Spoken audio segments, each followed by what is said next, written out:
live. Hello. Hello. Hello.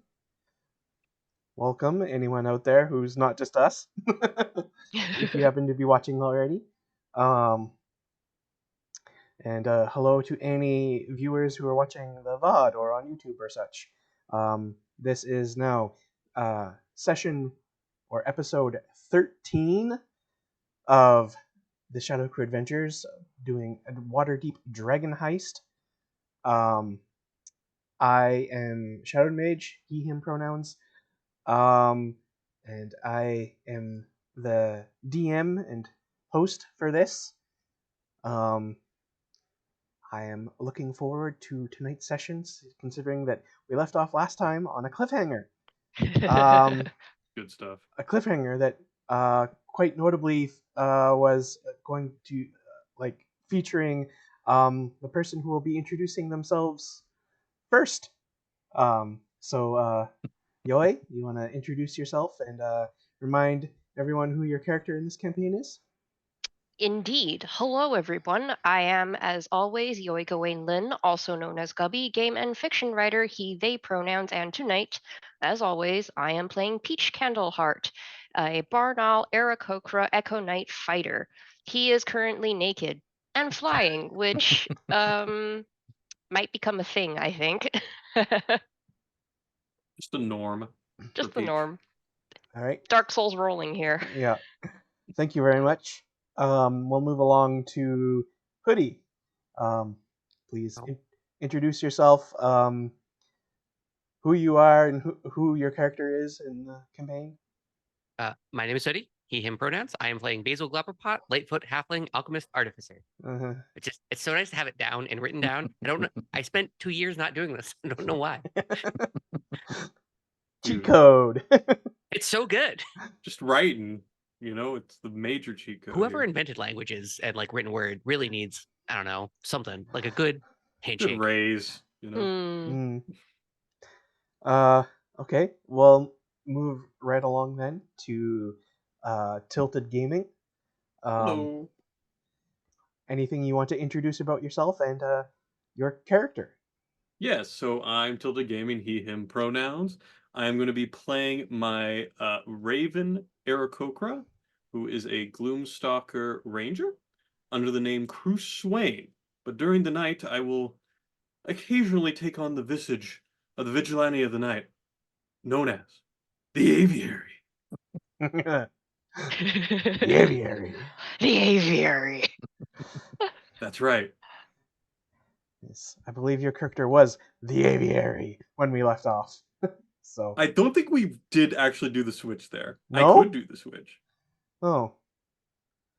Because it was like Peach was going home, so I mean, give me a second. If there's not a person in this campaign that's called Three Face, I'm gonna lose it. Three Face? Yeah. Because we're in D&D, so everything could be more fantastical, right? I think Four Face is better. Four Face? Well, a Four Face, and it could be what is it? An Etten that has the two heads. Each of the heads is scarred on half. Yeah. That's the one. There it is. Oh boy. There's the Aviary. Yes. Although, if your head does start getting overheated in that mask, please take it off. Please feel free to remove it. Yeah. Thank you. Please. I really would appreciate that at times. All right. Well, we better not forget Drew. Please introduce yourself and your character. How's it going tonight? I am Drew the Damager. I will be playing Tam, the elderly evocation human wizard. All right. That's the most thorough introduction we've gotten for Tam so far. It's because he's dead. We know that, right? He's dead. This is it. Well, I suppose it is possible that he might die over the course of the soon-to-be nighttime, but Very well could be. Sure hope it isn't. I still have things planned for Tam. Does that just end a session? Is that just a hard out? We're done? We can forcibly resurrect him, I think. We do have 1k gold between all of us, don't we? We can afford a resurrect. Or raise Well, dead. it's I think supposed to we be. pooled a lot of our money to get the next floor done. You were given instruction by Tam that if he just like doesn't wake up one morning, that he has a letter on his person that you're supposed to read before you do anything. Oh, that's true.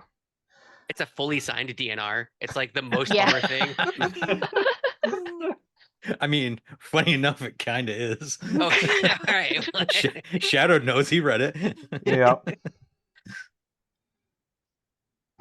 All right. Our yes. act of revenge will be to replace him with a bard. Oh my gosh. We just go and get Tam's brother.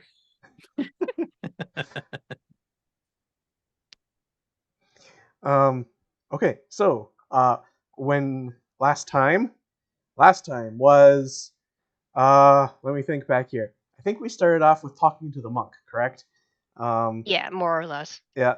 Got a message from the monk about evil's twin hides its face for now, but will reveal itself before winter's end, or something along those lines. And then went back and had a rest to do so, because you didn't want to do the dragon immediately next. So we had a turnover of the night, and then the next day went to visit the dragon in the harbor. Mhm. And the dragon proved to be very excitable and friendly, and got everyone to help it rescue some treasure. And you found even some more treasure than you even thought you might find, which included a very, very valuable potion, which Right. wound up being a potion of youthfulness, which Tam refused to drink. I need to make sure that's noted. Look, Yes. if we give him it after Tam dies and he becomes young, hot, and dead, right? Is that still within the wishes? Are we good there? Just send him out as a 5k gold potion on the way. Yeah, pour one out for the homies, right? That's it in time. Yeah, Yeah, that's exactly. it.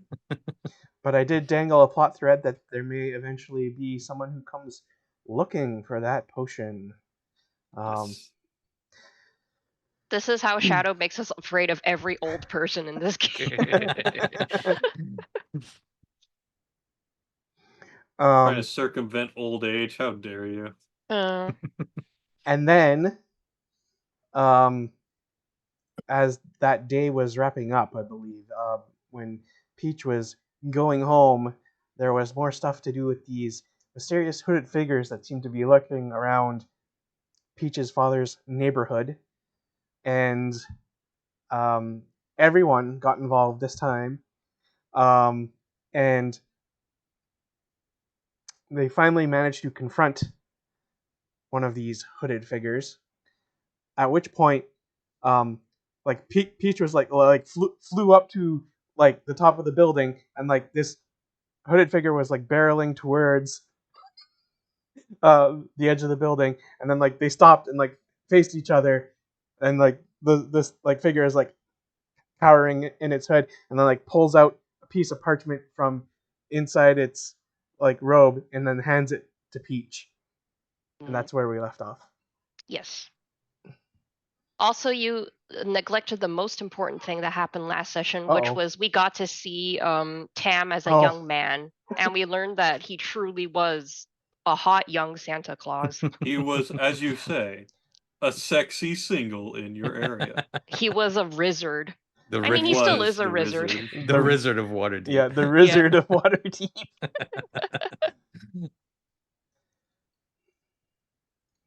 Okay, gotta remember to actually change my scenes in OBS. Okay, there's that. Now, And we continued our meme of me being unable to climb things, it turns out. yes, Yeah, but you circumvented it with a dash, so it was fine. Yeah. Yeah. a genuine wilf, Thank you intensely, Eric. a wizard. I'd like to F. Oh, no. That's funny.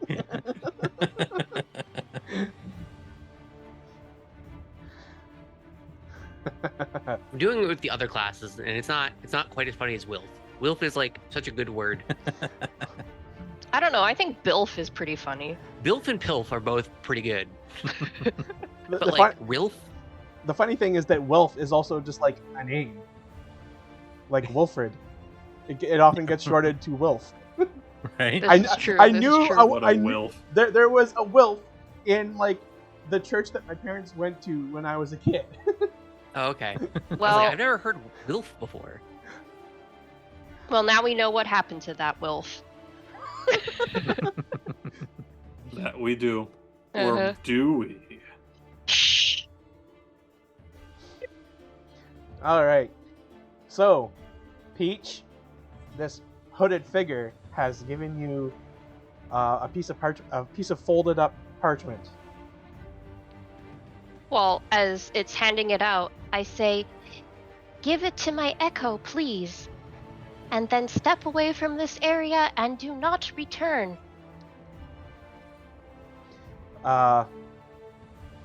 So it'll just kind of like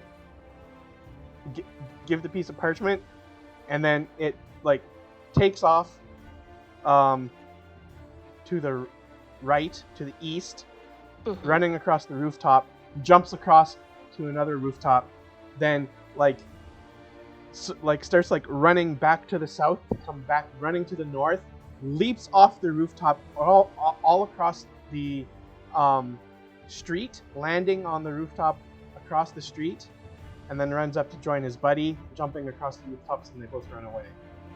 I want to see some rolls for all this. They have like +5 to dex. Yeah, so do I.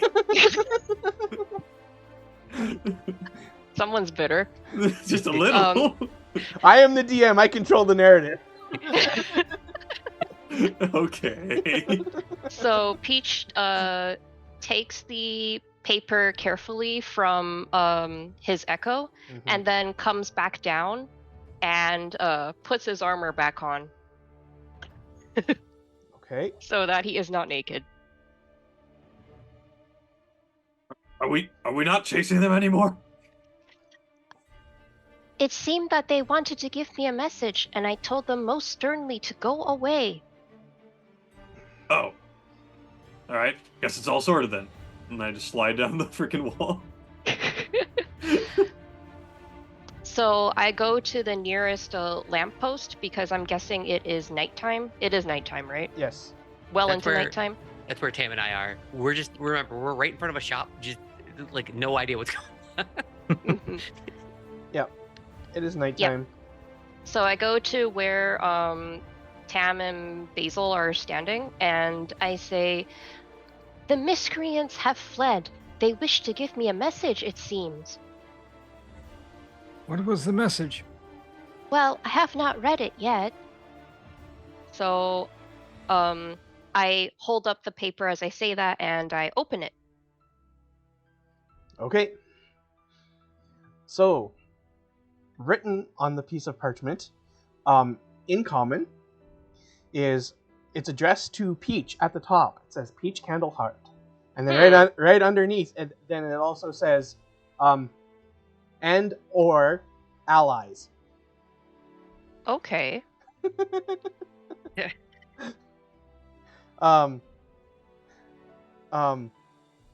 And then it starts off by saying, Dear Peach Candleheart, if you are reading this, then you have finally run into my acquaintances and made a proper confrontation with them. I would like to invite you to come visit me, J.B. Nevercaught, at my haberdashery in the Trades Ward. My acquaintances and I happen to also be acquaintances of your father, Oleander Moonfall. Moonfall. Yeah. Okay. But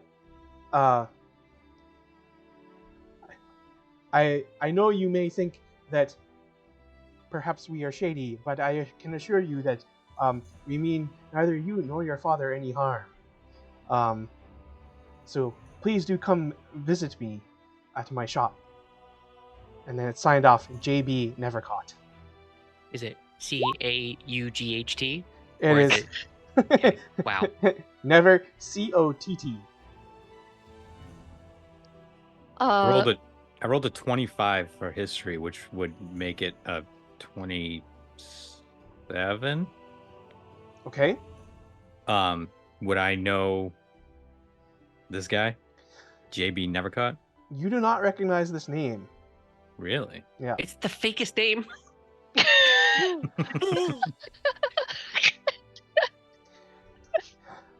There are lots of businesses that tend to kind of come and go, especially in the trades ward down by the docks, which is where he says his haberdashery is. So it could be someone who's recently come to the city. But yes, you do not recognize the name. Peach, meanwhile, has swiveled his face, clockwise again, and he says, "This sounds like a recruitment letter. This JB Nevercaught is very late to the recruitment party, I would think." Did they mention like compensation or price, like working hours? Because that was the stuff we grilled everyone else on about. So if that's not there, really falling behind. Well, and Peach turns it around, this letter is already very long. So I imagine that if we go and we ask these questions, then that is where the answers will be. But this person does mention my father. I will go speak to him and see if this person is lying. My father always told me you must not trust people just because they mention your parents. Lots of kidnappers try to do this, and then they trick you. So that is what I am going to do now. It also seems a bit fishy. Why now do they decide to, after all this time of stalking us for the last several nights, why not just give it to us directly? Well, it said in the letter, right, that you had to confront them, and then that was like the motivating factor behind giving the letter. So they were probably testing you the entire time to see if you would confront them, which is kind of a We weird did. way to recruit people.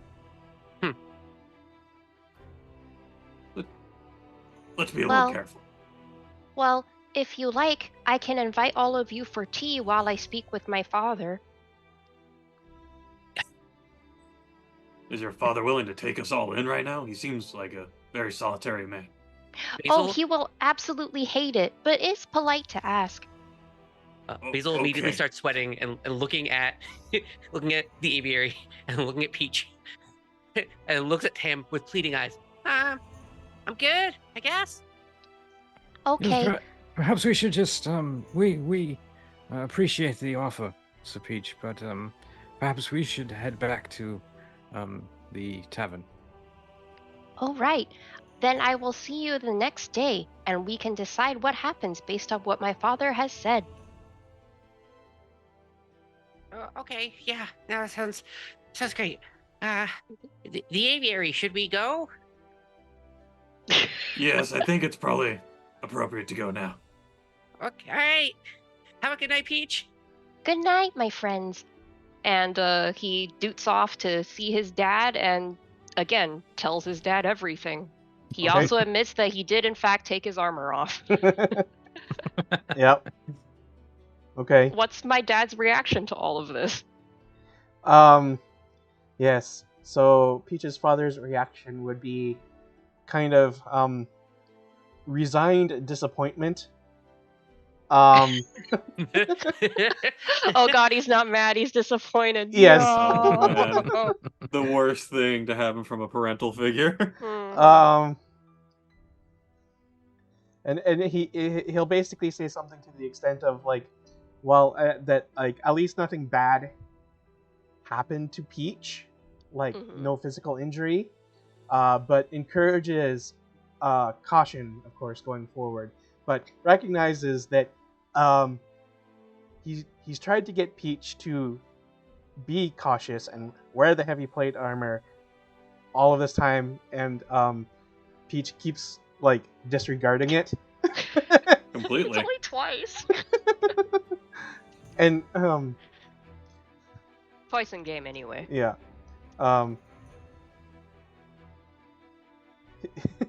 So he'll say, "Please do keep wearing the heavy plate armor when you can, but if the situation does call for it to be doffed, then he can live with it." And is there As any? to the letter, Yeah, as to the letter. He'll be very taciturn. Oh. Is Um, he taciturn like my normal grumpy dad taciturn, or a little bit extra. okay, a little bit extra dad tonight. Okay, Yeah. got it. So Oleander will encourage Peach to go make the meeting, but be very cautious about accepting any kind of offer of like trying to do stuff for JB Never Caught. Oh, okay. To try to not become in his debt. Okay. That sounds good. But that Peach should definitely meet with JB and not just blow him off. Okay. All right. And so Peach's assumption basically is that this person is like one of his father's contacts when it comes to like fencing goods and stuff like that. He asks his father if that's what this person is basically involved in. Yeah, there would be an affirmative answer to that. Okay. Cool. Okay, so Peach will go to bed happily and tra-la-la off in the morning. He feels guilty about the armor thing, so he gets up earlier than usual to make his dad breakfast, and then he goes to see the party. Okay. Sounds good. I'm sitting across from Cruz. You know, I've been working on a rope that will just go up a building. I noticed last night you were having some problems getting it up the building, and I just, I want you to know that there are solutions for people out there with that problem. So, just so we're on the same page. I get it. It's hard. I just sit there, kind of like hand on head, just like, yes, you're right.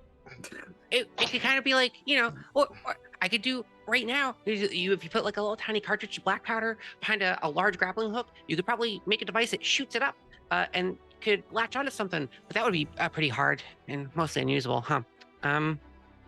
Well, yeah, I like the idea of that. Let's workshop that, and maybe we'll get back to that. By the way, it is this morning that a note appears for Cruz, which is from, let me make sure I get his name right.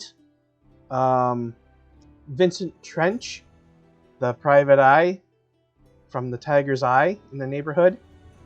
And all it says is that he has results as to Cruz's inquiry. Fantastic. I can't believe that guy's name is Vincent Trench. That's literally the most normal name I've heard this entire campaign. I can actually remember that one. Vinny Trench! I will definitely keep note of that, Shadowed, and if we have the time, I will make sure to attend to that. But I think right now we're having to do this other thing, correct? Okay. Oh, are you back to being Cruz? I believe it's... It is daytime. Yes. Dang it. I believe we have now transitioned into morning. Yep. Costume change time. Yeah. Give me all my spells back. Drew, does Tam live through the night?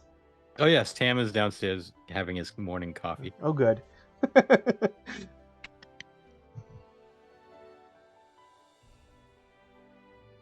Oh, by the way, I have a question for y'all. Do any of you know what a haberdashery is? It's a Yeah, place the that makes hats. Hat shop. Yep. Yeah. Well, actually, it's a men's clothing shop, but yeah, close enough. Oh really? Yeah. I always thought it was a hat shop. It's a shop for fancy clothes. That makes sense. Yeah. Well, certainly we do not require any fancy clothes. Isn't that right, Tam? Tam wears all the fancy clothes in the party. You are correct, sir. Should we go in disguise for like the Nevercaught meeting? Literally just took off my mask and like, Well, like I'm talking like good fancy mustaches. I have a whole collection of mustaches. That's about right. But I already have a mustache. We just wear it on. Okay, no, I see how that's bad. I think if they've been tailing us as long as they have, they probably have a good idea where we are at this point. What? I become invisible, like the wall when I put on a mustache. I look like a completely different person. I turn around, I turn back, the mustache falls off. See? Where did he go? I have a feeling they probably already know what we all look like, Sir Basil. I don't think that would be necessary. We could do the thing where like you go as me and then I go as you. That would be interesting. But Isn't, but why? isn't that the case where one is going to be like exceedingly shorter than the other? A very short old man, a very tall young halfling. Yeah. So at this point, Peach flies in. Woo-doo! He's carrying his packed lunch for the day. Okay. Oh, welcome, Sir Peach. Good morning, my friends. Good morning.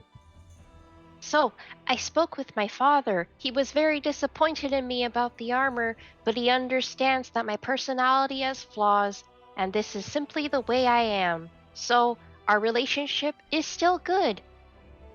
Progress. Good job.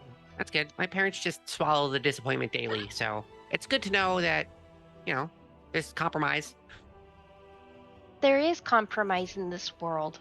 Do not fret. I am sure that you will find some in your life as well very soon. And Peach pats him. I don't think you know my life that well. Well, we I like can't before replace this. parents, but we're all here for you. So what did your father say about the letter? Well, my father says that this person is indeed somebody that he knows. And that this person is a good person to whom one must not become indebted. And it would be very, very bad if we did decide to ignore this letter. You said that they were good, but you don't want to get indebted to them. Well, and then Peach swivels his face clockwise, and then he says, so you may have perhaps discerned that my father does things that are beyond the law. Yes, less than legal is what I like to call it. Ah, yes, that is how he describes it as well. He does this in order to be able to provide funds to those who need them and who are neglected by the law, you see, because the law is not perfect and systems have holes and people fall into those holes and suffer most terribly until someone can help them. So that is why he has been able to give us money for the things that we have been finding. You understand? Sounds like a very interesting man. I'll have to go and have a talk with him at some point. Oh, of course. I am sure he will enjoy that very, very much. So he said that this person is somebody that helps him move things for money to help other people, you see. That is why they are good for business, but not so good to owe things to, you see. Because this may surprise you, but when you do things that are less than legal, you may meet people who do not have respect for society. Well said. Yeah, Yes. That is very that checks true. out. Yeah. Yes. So that is the shape of things, as I have learned people say. So, when should we go meet this fella? Well, it does not have a time, but it does have an address, so I suppose we just go whenever. And perhaps we can even surprise them. That would be wonderful, would it not? I don't think they'll enjoy surprise that much, and I don't think we're able to surprise them, Do you want a taking into mustache? account what we've Peach? been dealing with. I've been working on a bunch of mustaches for everyone, and if you wear one, they'll never know who you are. I think they would know exactly who I am. Because I am not somebody who can grow a mustache. Yes, we're in But fact bird That's people. the whole point. They'd have no idea. They would 100% know it's us. Well, and then Peach thinks about it.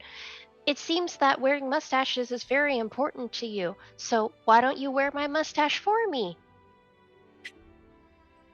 Yes, Okay, take all mine right. as well. Have the triple stash. But I mean, I haven't been working on the sideburns at all. So, for the full face thing. So it's just mustaches right now. Oh, perfect. You can go ahead and take those mustaches, put them to the sides of your cheeks, and there you have your sideburns. Basil starts pulling them. They're super twirly mustaches. Yeah. No, it does not look good, even kind of. Yeah, The budding under- disguise kit. I can sort of understand where Peach would put a fake mustache, but what about Sir Cruz? Where exactly would it go? Because he has a beak, so it's Just like right on the tip. would it go in the or underneath or on the? It would be yeah, like huh. this. And Peach takes the fake mustache and turns it upside down and puts it between Cruz's eyes so it looks like angry eyebrows. And I'm just Eyebrows. standing there stoically while you guys are all just poking and prodding at me. That's a disguise kit hack right there. I start cutting mustaches in half, and now I have eyebrows and mustaches. Now you have twice as many disguises. It's coming along. I have an even better disguise. And I go and switch to my white feathers.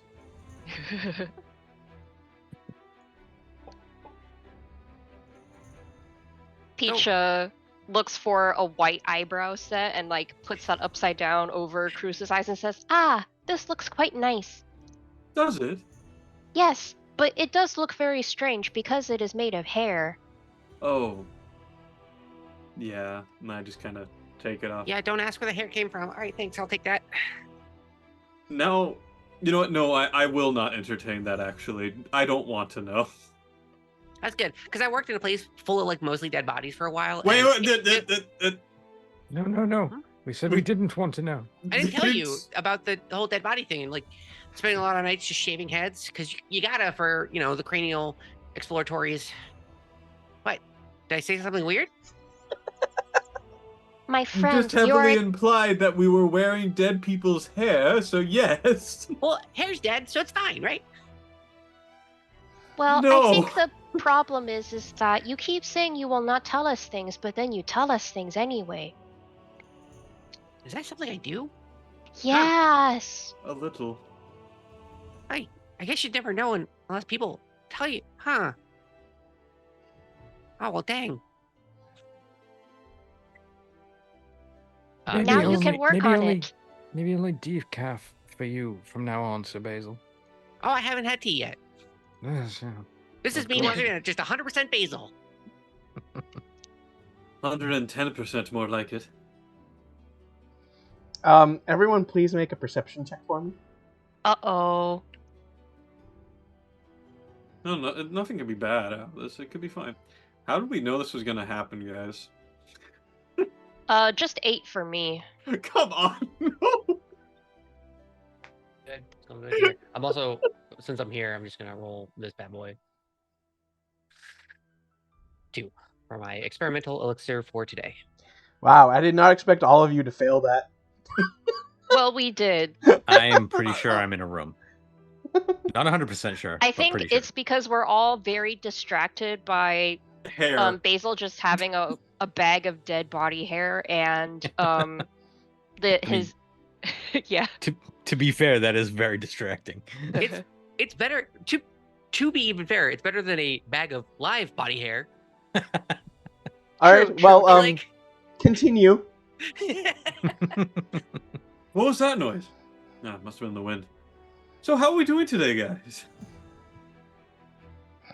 We are doing quite well. I have my lunch from my father, and I am ready to go whenever you are.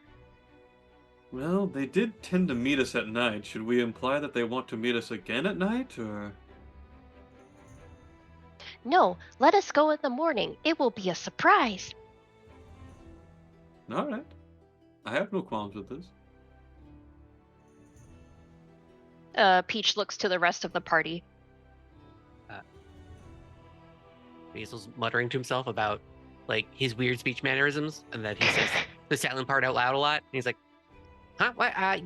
Yeah. Yeah. I mean, we have nothing to do, and I can't do part-time work for a while because I accidentally bit a plant. Yeah. I won't analyze any further with that. Yeah, fantastic. No, yes, we should go.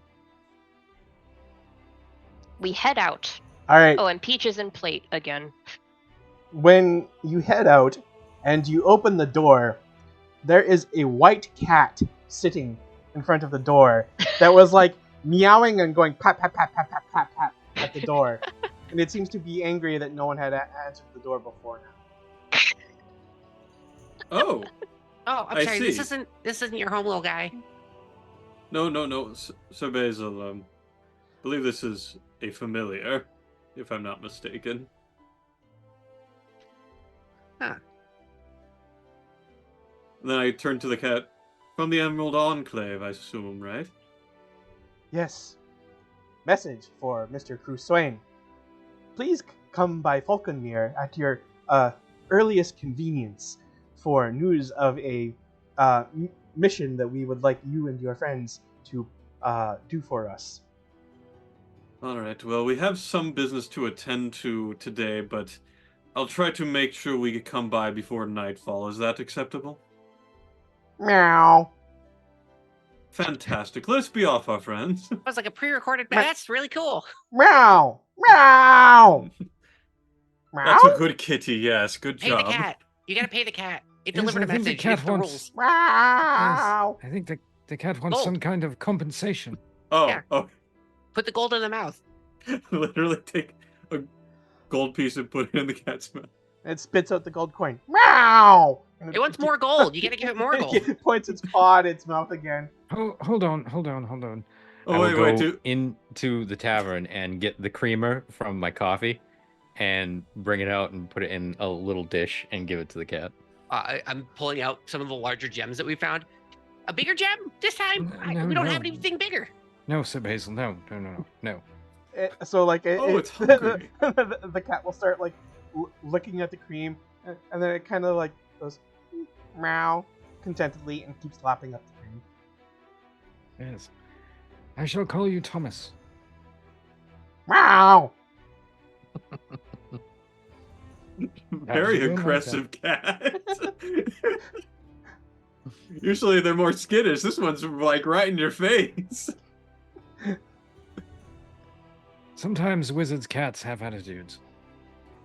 True.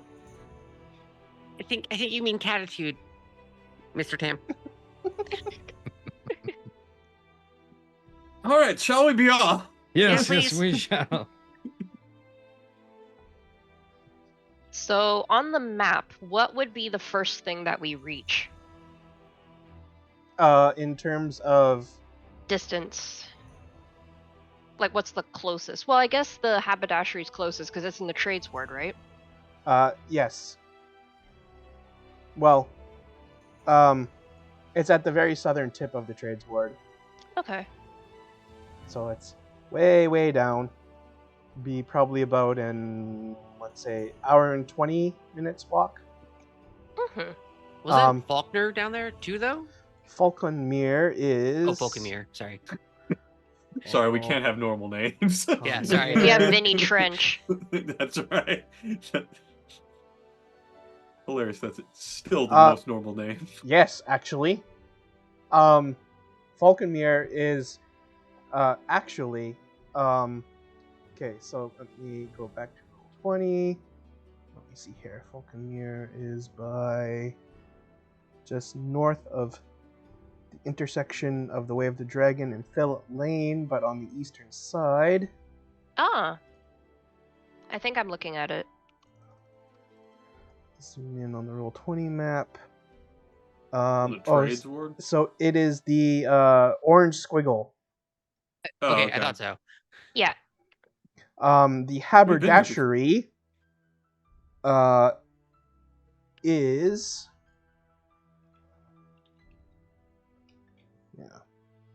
so right here. Oh, so like they're right next door. There, well, I don't know. It'd be like a 5-minute walk between them. Yeah. Isn't this the same lot that had like the gnomes like collection of various goods that wasn't even like magic or anything? It was just a bunch of bits and bobs. That's right here. That's the Oh, blue okay. squiggle. So I will make a new squiggle. There's so many. Let me see. I will use dark purple. And it is right there. Mm-hmm. All right.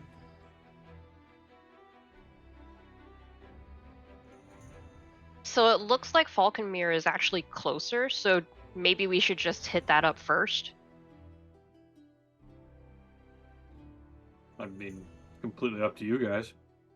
Yes, we're going to have to walk right by there anyway, so we might as well go there first and then continue on to the haberdasher. Whole day's an adventure for me. I don't know any of these places, so this, I'm up for whatever. All right. Well, All right, let's go to Falconmere then. Okay. yes. Let me find here. Emerald Enclave.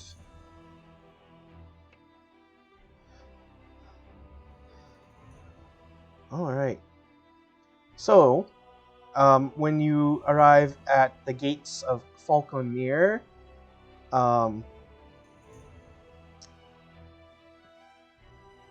you will be greeted by Melanor, who is a half-elf druid. I believe so. Cruz would have interacted with Melanor previously. Kind of told him some stuff about the Emerald Enclave, and also introduced him to Jareth Falcon, who is the owner of the Falconmere estate and kind of like the main head of the Emerald Enclave in the city of Waterdeep. The Goblin King. No, That's what I thought too. Oh God, yeah. It's spelled differently, but yeah, Jareth, yeah. Okay, so Melanor greets Cruz and will say, greetings, Mr. Swain. I see you have come with your friends to answer the animal messenger that I sent for you. Yes. Good morning, there, Melanor. We have come to see about the request. How are you this morning? Yes. I'm doing fine. Fine. Thank you. So, let's get straight to business then.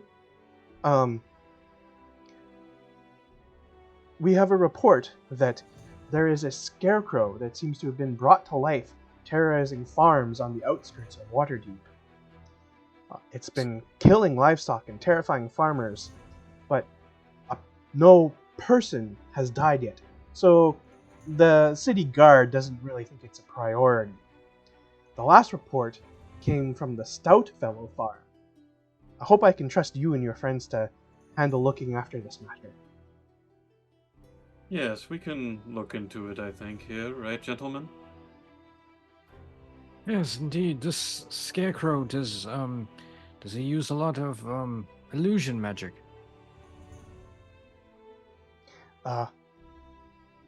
Well, I'm not quite sure why you would ask that, but we really only have reports of that. This scarecrow is a scarecrow that's been seemingly animated, and it's killing things. It doesn't seem to be an illusion. Yes, no. I was just wondering if if this Scarecrow was causing hallucinations or such. I mean, it could certainly be possible that there is some kind of contamination in some of like the wheat harvest that's causing mass hallucinations. But usually we help the farmers to make sure that no such thing happens and affects their grains and whatnot. So, And this is just a normal Scarecrow. It's not like one of the fancy ones with the clay face. It's another bad yeah, guy. I know, but I'm trying to roleplay the character who's just go investigate, will you, please? I didn't mean to be such a Riddler. Oh boy. You did this. Save that for the tavern there, my friend. But perhaps tonight, near nightfall, you can go and investigate, considering that's when they seem to strike. Hold on. Yes. Didn't you say that no one had died, but it's killing things? Is it killing livestock? Yes, killing livestock. Do we have That any is what the spread information said. Do we have any information on how the livestock are dying? Is it just like they've been decapitated? Like, what is it or... doing with the bodies? It can't eat them.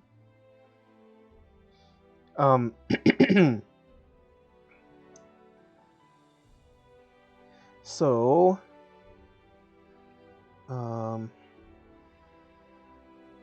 perhaps it is just causing mayhem. You know, there are such creatures out there that just wish to see the world burn. You guys. I feel like I'm the one that's being run around in a circle here. This is all my kind of territory. I was gonna make a Wizard of Oz joke, but I don't think it's appropriate now. I didn't know that this Scarecrow is such a bane to the community, so I guess we'll have to... Oh my god. it seems Do to just something about be general mutilation. No specific modus operandi.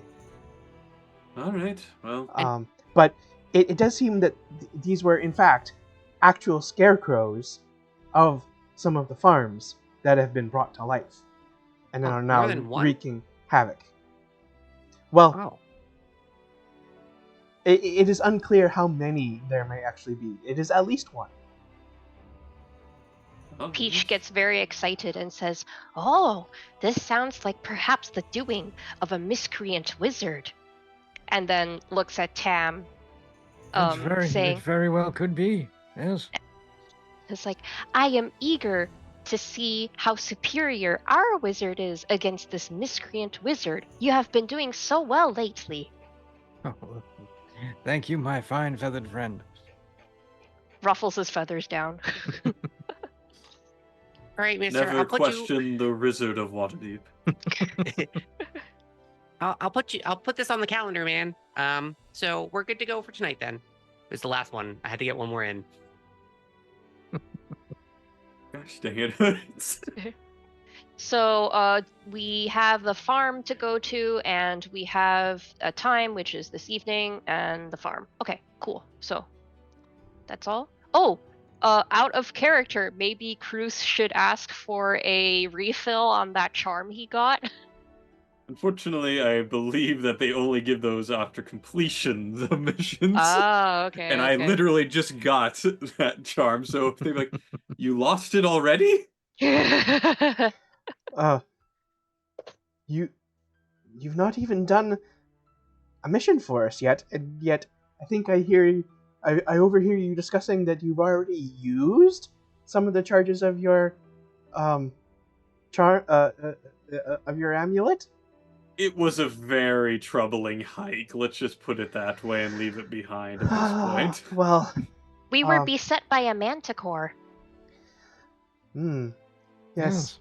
I suppose facing such a worthy adversary, I can understand perhaps using some of the charm. Well, I can't, considering that only Cruz has officially joined our ranks, I am a bit loath to offer out any more of them, especially 3 more. But perhaps I may be able to scrounge up one more to perhaps give to one of, you friends of Cruz. Oh, that would be extremely generous of you, considering that you've just met them, so... Well, we may want some collateral. Oh. Like a hand? What? Sir! We are the Emerald Enclave. What do you think we would want with a hand? Okay, I don't know. Listen, we've been approached by just a whole gaggle of people, and some of them have been super scary, and some of them have been super nice. Well, no, okay, you guys have been super nice so far, but like a cat is pretty good, but like there was a snake with wings that came in through my window, and that's scary. So, I don't know.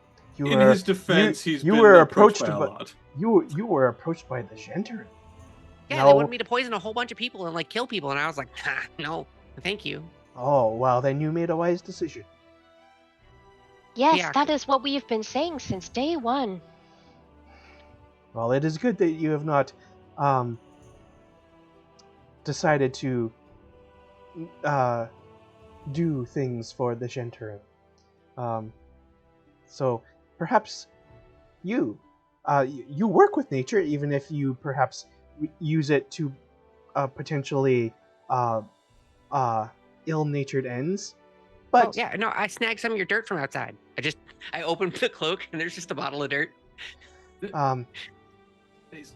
tell you what, if you are able to produce beneficial potions for us, not poisons, then we shall give you one of these charms. Okay, well, hold on. So, I'm technically not a poisoner. Like, I'm not someone who wants to make poison. I'm trying to take the poison out of a thing to make something healing. So, would you be okay with vaguely experimental poisons? I'm sorry, potions? I didn't listen. Potions. I'm just As gonna long sit as there long in as they silence. have beneficial effect, then we Well- will accept that as the collateral for the charm. Okay, well, I can't test that. So I just look at my party. Oh, yeah, no, I think I can work something out. Sir Basil, I just want to make sure, are you confident in what you're producing for them? Almost? I needed 100% from you, sir. I listen, we've only been at this for like maybe 6 days. So I'm not a lot has changed, but with the new setup and being able to dedicate more time to this, yeah, no, things are coming along. I see. Perhaps you misunderstand. We need such collateral now in order to give you the charm now. Oh, so like a hand. Well, I have this. I hold up my experimental elixir for the day, which is just a swiftness potion. Hmm. It doesn't Ooh. heal, but it makes you go fast. Yes, this is beneficial. I find this acceptable. Just a warning: the half-life is pretty short, so it's got to be like a today thing. Very well. I'm sure there are those higher up in our ranks who can find use for this today. Oh, all right.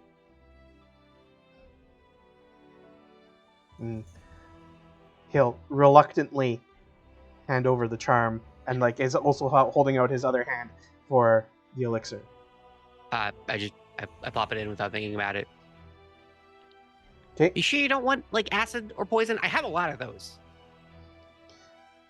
Well, if you're offering, I suppose we can But see, take them. I was a trick question. If you said yes, that's a scary bad thing. But go. we can use them to create antidotes to them. Oh, okay. Oh, can I just insight? Can Basil insight check this person to see if like how true this is? Sure. Because he was sitting across the bar from Zentrum people like what 3 days ago. Yeah. So he's a little On edge. yeah about it. A 14. There's like a one stare over of this dude. He seems to, as best as you can tell, he seems to be genuine in what he's saying. All right. Okay. If I catch that my poison was in a dead body, I'm gonna be real upset. I can't really do anything about it because I'm a small guy. But I hand over like 3 vials of basic poison. Oh, dear Mr. Glauberpot, I assure you, we will only be using these to create antidotes to your poisons. All right. I'm trusting you. Peach pats Basil's back and says, "That is a big step for you. Well done." Thank you. You're welcome. Also neat. New magic item.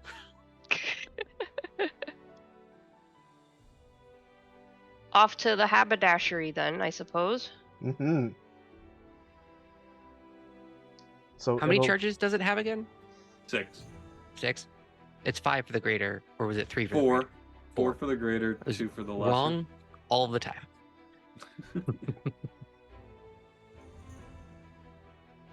Yes. All right, so just a very few minutes later, you will arrive at the haberdashery, and there it has a nice large window on the outside looking in that then displays all of these very fancy and fabulous looking clothes. And there's a doorway, and like it and like there's a sign up above the window saying "Never Caught's Haberdashery." Wow. I do believe this is the correct place. Yes, it says so right across the top. Yes. Shadow, could I make some sort of check to see if maybe the building is newly refurbished or something, just to see how long it's possibly been around for? An architecture check? I don't know how. That's why I'm asking. I don't know what check An to make. architecture.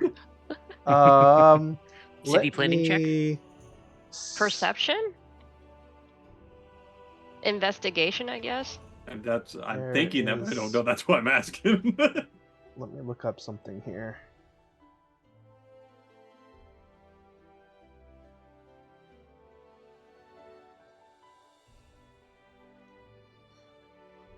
So I wanted to look up what the hill dwarf racial trait for stone cutting was, to use that as a basis Okay. for an idea of what kind of check this would be.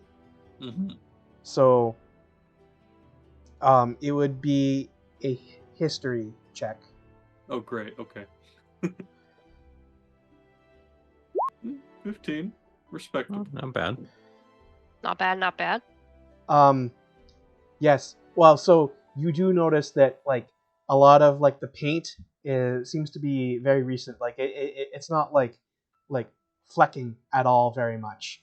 So it's almost a pop-up shop to an extent. Yeah.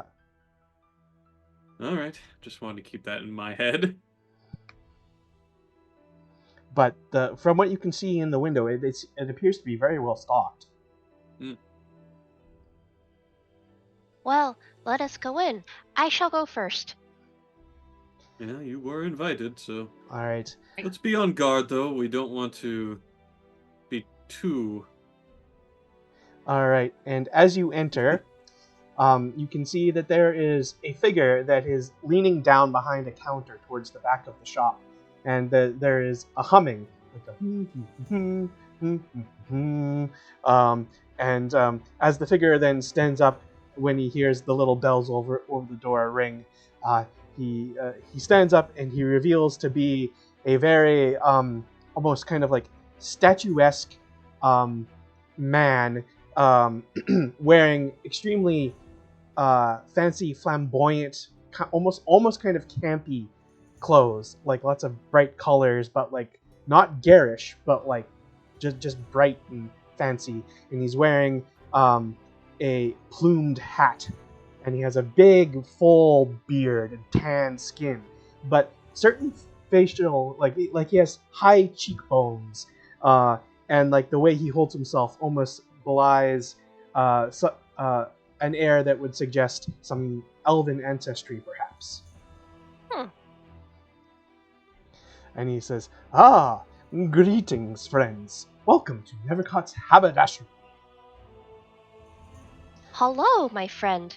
And Ah, Peach kind of swivels his head just a little bit to make sure the door is closed. And then says, "We are here because I have received a letter." yes. I know who you are. I've been expecting. Oh? Yes, you are Peach Candleheart, adoptive son of Oleander Moonfall, and Peach's friends. Yes, that is true. I presume you must be JB Nevercaught then? In the flesh. And he takes off his plumed cap and he gives a bow and puts his hat back on. Can I tell if this guy is using any kind of magic to make himself look better than he actually looks? The Wizard of Waterdeep The strikes wizard again. is here. So do you want to cast detect magic, or do you just want to try and like use some kind of like arcana check? Yeah, maybe more of a arcana check. Because I don't want to actually cast anything. Because I don't want to I don't want to piss him off. Mm-hmm. All right, make an arcana check. It's the Botox check. 13. You have your suspicions, but there's nothing that is an immediate giveaway. All right.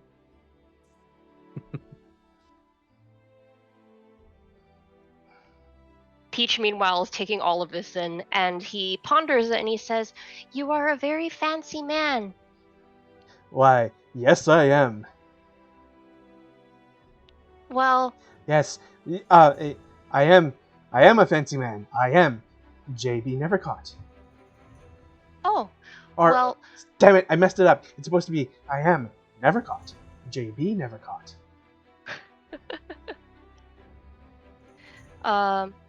and Peach replies, "Well, you already know who we are.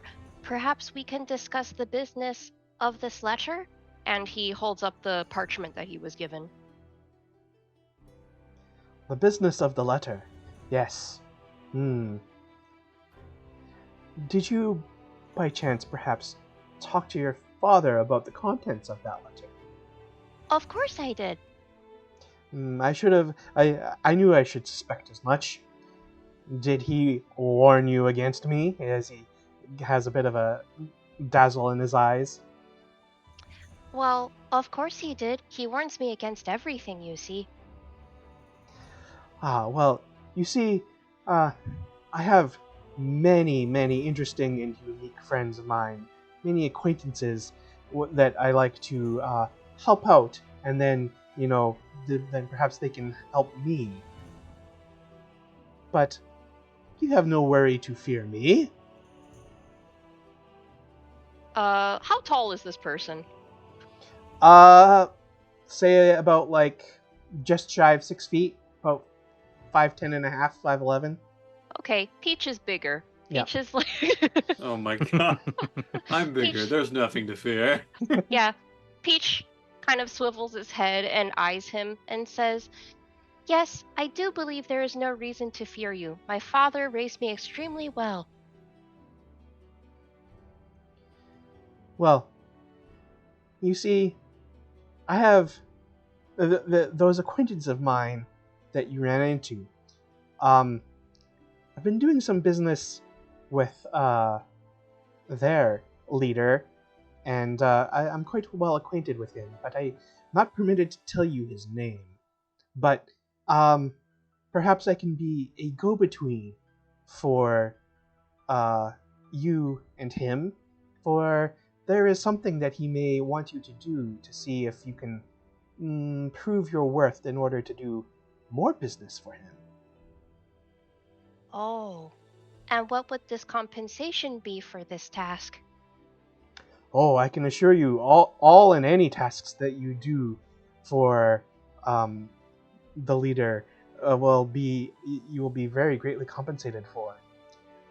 Even I believe such a first task would be a 30 gold piece reward for each who wishes to undertake it. Peach swivels And his that's head. up front. There is more to be paid after it is done. Oh. Peach just thinks back to Volo and says, "That is quite better than some people that we have met before." Yes, perhaps someone else very flamboyant such as I. Peach withdraws his head a little bit and goes,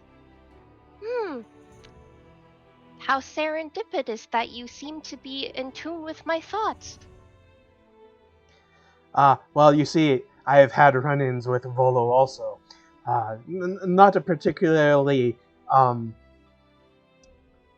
he has his problems, which is not very well in line with his reputation. I'll lean over to Basil and go, I like this guy. Basil's like furiously flipping through frilly shirts. They have Golden Boy here. Do you know how hard it is to find these frilly shirts? I've been looking forever. Oh, sorry, what? Oh, did he mention something about Polo? Yes, he doesn't like him. Oh, that's great. So are we working for him? I'm sorry, I've been tuned out. Yes, I hope so, actually. I just give a thumbs up from the rack. Peach swivels his head fractionally because he can see quite a ways around, and then swivels back and goes, so what may the task be then? So, the task is there is a particular member of the nobility here in Waterdeep.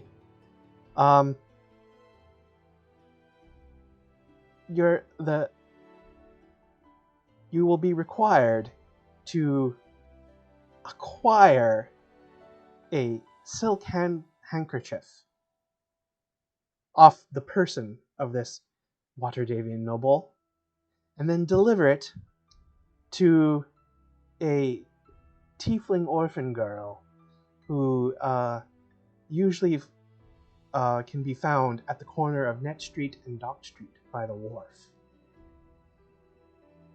What a very peculiar errand. Would not any silk handkerchief do?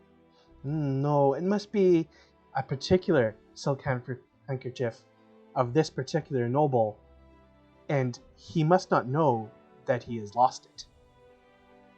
What would be the name of this noble? Well, I can give that to you if you agree to undertake this.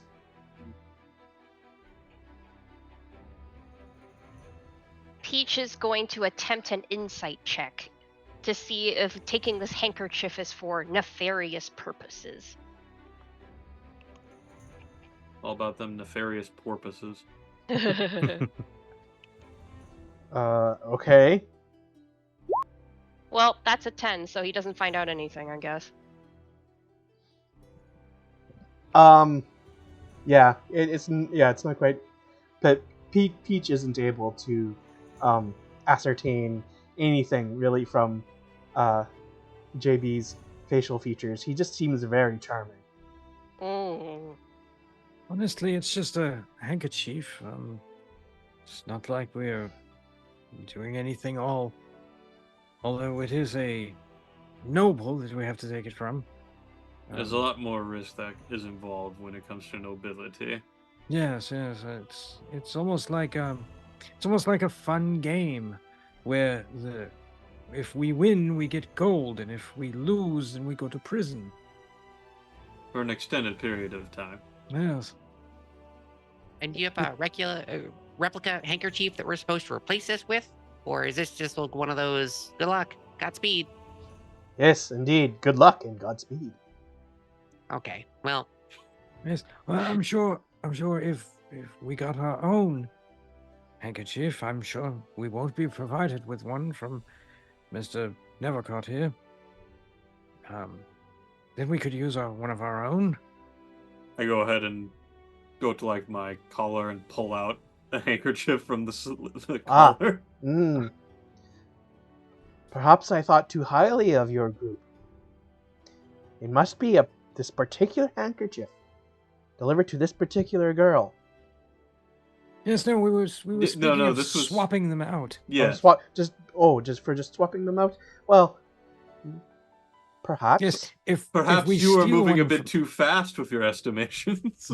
Yes, if we steal one from the noble and we replace it with one of our own, then he might not even know for quite a while, and we might be able to abscond into the night. As Mm. my parents are silk collectors, and they know every piece of article of clothing that goes in and out of their wardrobe, including handkerchiefs, of which my mother has a whole brand named closet full. And I'm just, having been a part of that world for even a minute period of time, we can't just steal a handkerchief and not replace it with the exact same one. So we're gonna have to find out what handkerchief he wants first. And so the ordeal you just gave us is to go shopping for a very long period of time, which is something I do not relish personally. I escaped that once, thank you.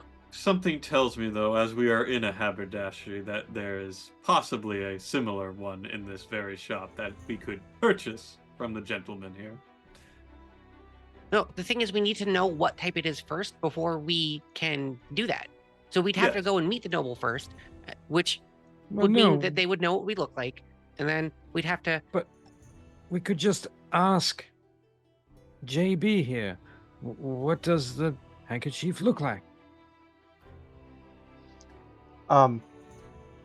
Yes, it is. Oh no, shoot! I lost the word. What's the something that's made like very specifically for a specific person? Is Bespoke. unique. Bespoke. Yes, it is. Gotcha.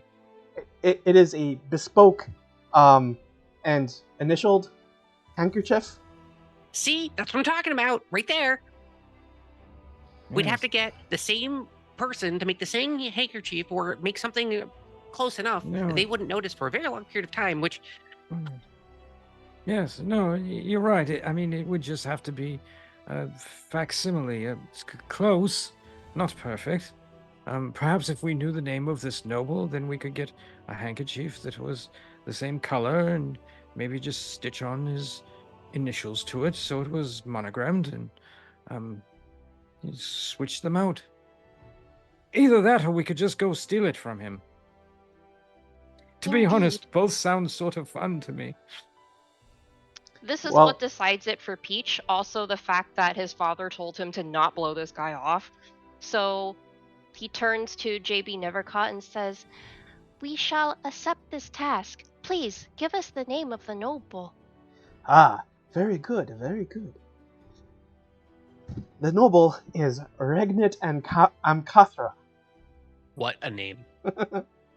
That's Regnet, Regnit. Amkathra, Amcathra.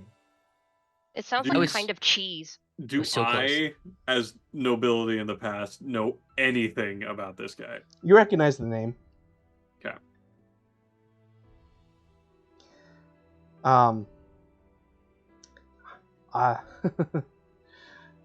And I sure would love to see after it is delivered to the Tiefling girl. I will be able to pick it up, and then I will see Regnet in a few days' time, and I'd love to wave it in his face and see his eyes go wide and wonder where I got it from. So this is all part of a jest. Perhaps you could say that. Anyway, it is Regnet Amkathra's silk handkerchief. And Regnit- do we know the color of this handkerchief?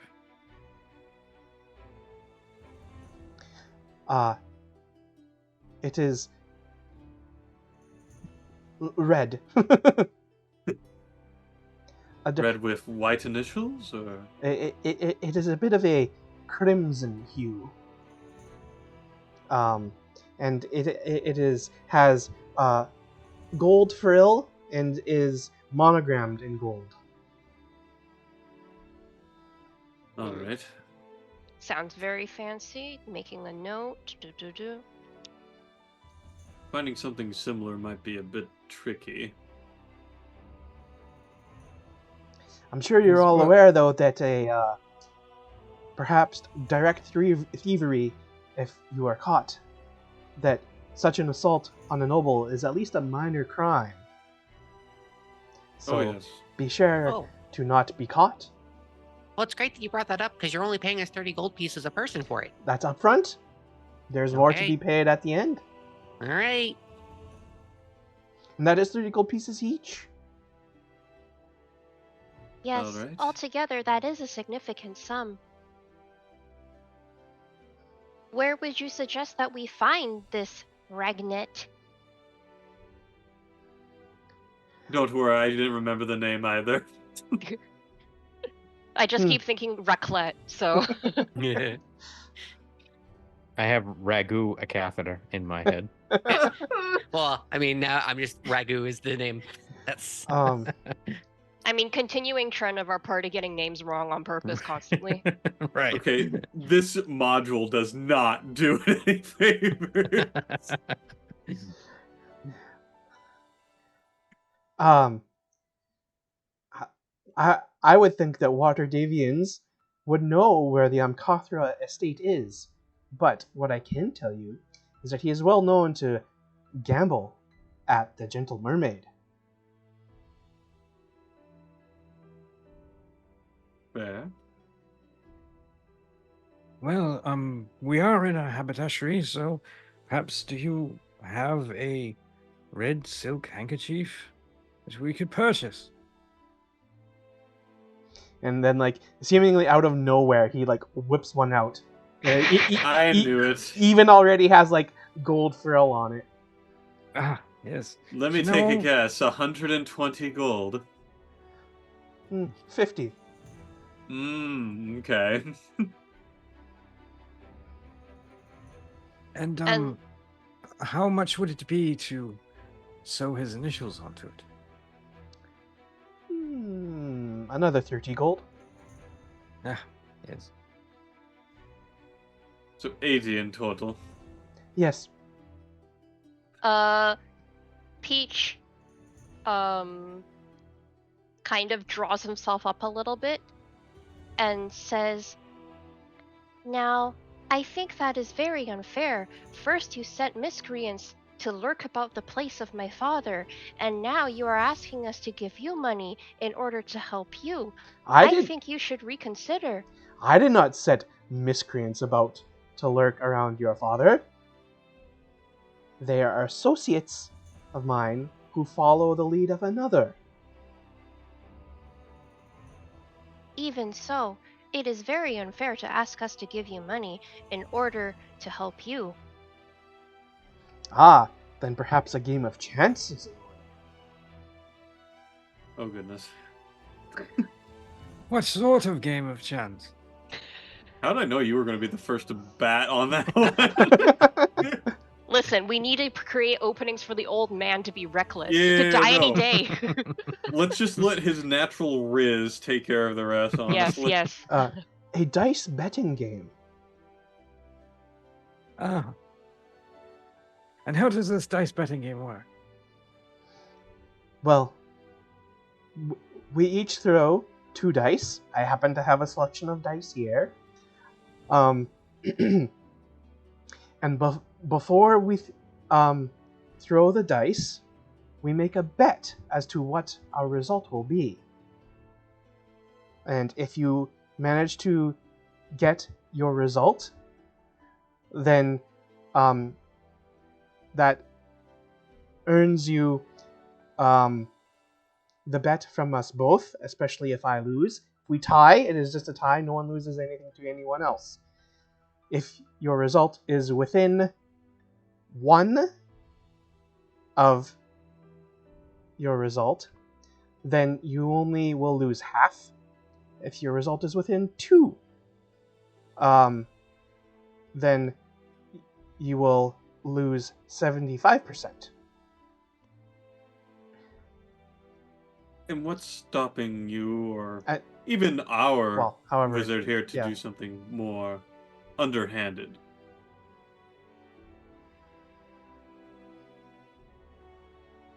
Well, you will perhaps have to take me at my word. If you have dice of your own on your person, you may use those.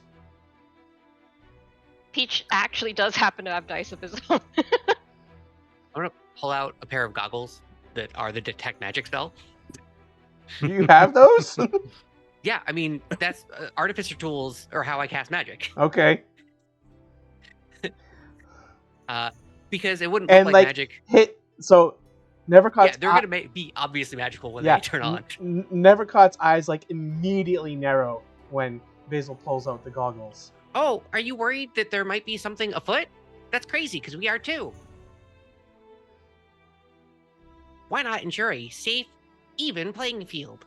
I just put them fully on my face. and like he removes the one tray of dice, puts it under the counter, and brings out a different tray of dice. Oh, oddly one of those, convenient. huh, bud? Crazy. That's so crazy. Couldn't have seen that coming. You are a scamp, Mr. Nevercaught. Oh, I am a scoundrel. Yes. Quite. Okay, I liked him because he embraced it. That sucks. From the back, Peach just pipes up, "My father says that scoundrels are terrible." Terribly charming. No, that's not what he said. But that's what I am saying.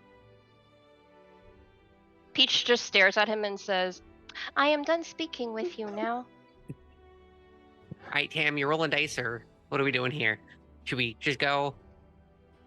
Yes, no, I would like to try this game. Okay, all right. Well, at least you didn't have the underhanded tactics come into play, so good luck. It's just a normal game of chance now. I'm going to give 2 big thumbs up with just giant fishball eyes. All right.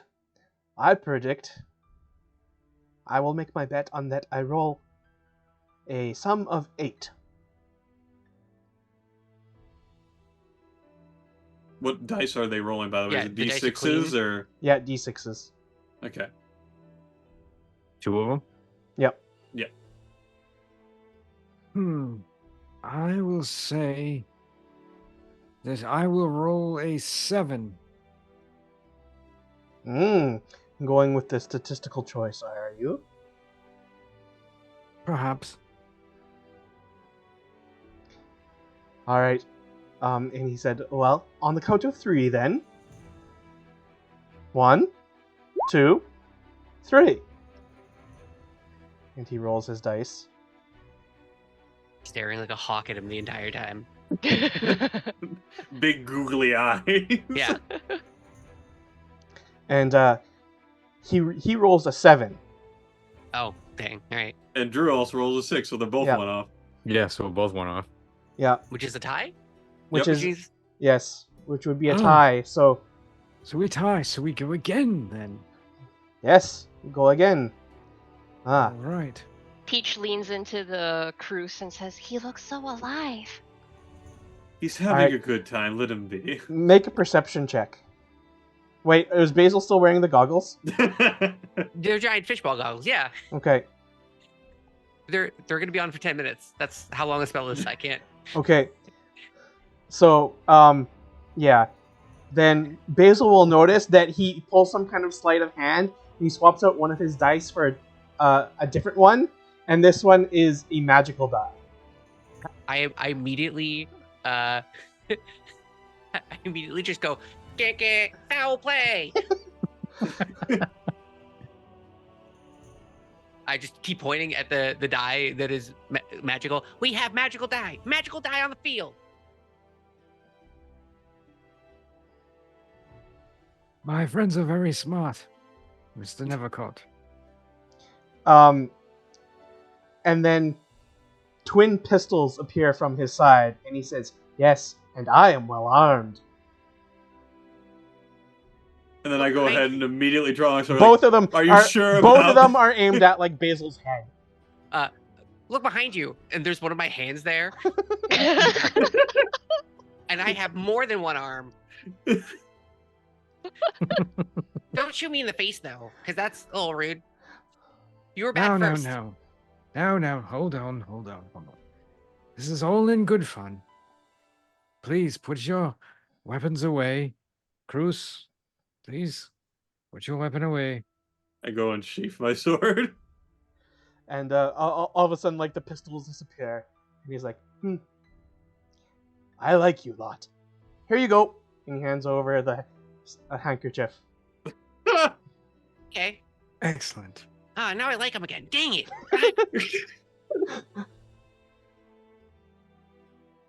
He's like a pendulum. He keeps going back and forth. Really hated him for like a solid 5 minutes. Peach is quiet for a bit and he says, "And you have worked directly with my father?" I don't know if I would say directly with, but we have had dealings. Peach is quiet for an even longer time and then he says, "I don't understand how I have never heard of you. He is normally very vocal about things he dislikes." Well, then perhaps I am not Brutal. disliked. "No, I don't think that is true. You are very loud. And And- he is not." And his eyes just sparkle. And he has kind of a mischievous grin. Takes it as a compliment. I have detect magic going. Is he magically disguised? Yes. Everything about him is magical. Okay. Like So he's like a blinding beacon. yes, blinding beacon. There is like illusion magic. There is like shoot, what are all the schools again? If there's necromancy on him, Transmutation. I'm gonna lose my mind. There is illusion, there is abjuration, and there is divination. He's just all shining all the time. Yeah. Well, perhaps I am being... Perhaps I am being too close-minded. My father is very reasonable when I think about it. I apologize for my harsh words.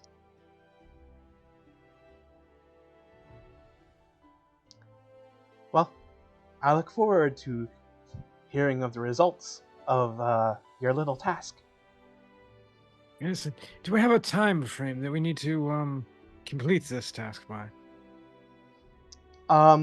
Before nightfall of tomorrow. Ah, yes. All right. Sounds good. And we shall come back here after we have delivered the handkerchief to the tiefling girl in question. You may find that you may wish to, yes, particularly if you want the rest of your payment.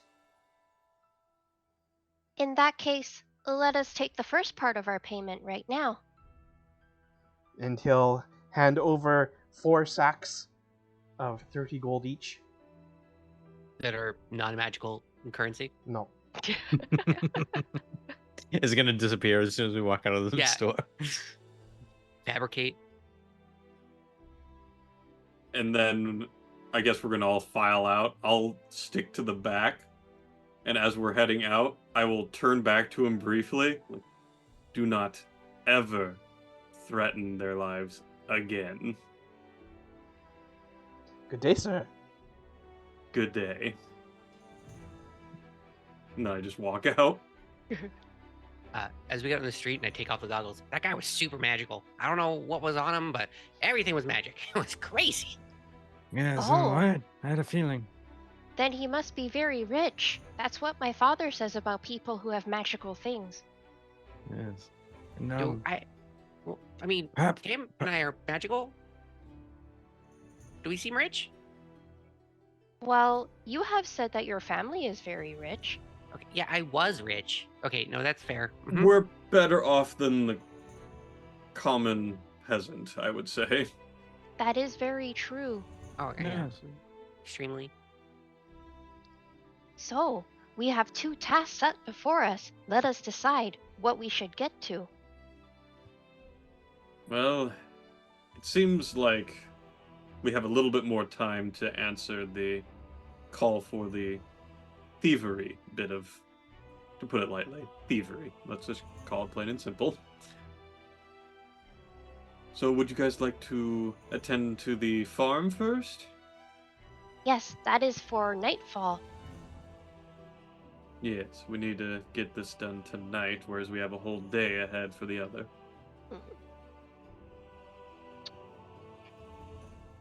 So a I'm- late night into gambling? Okay.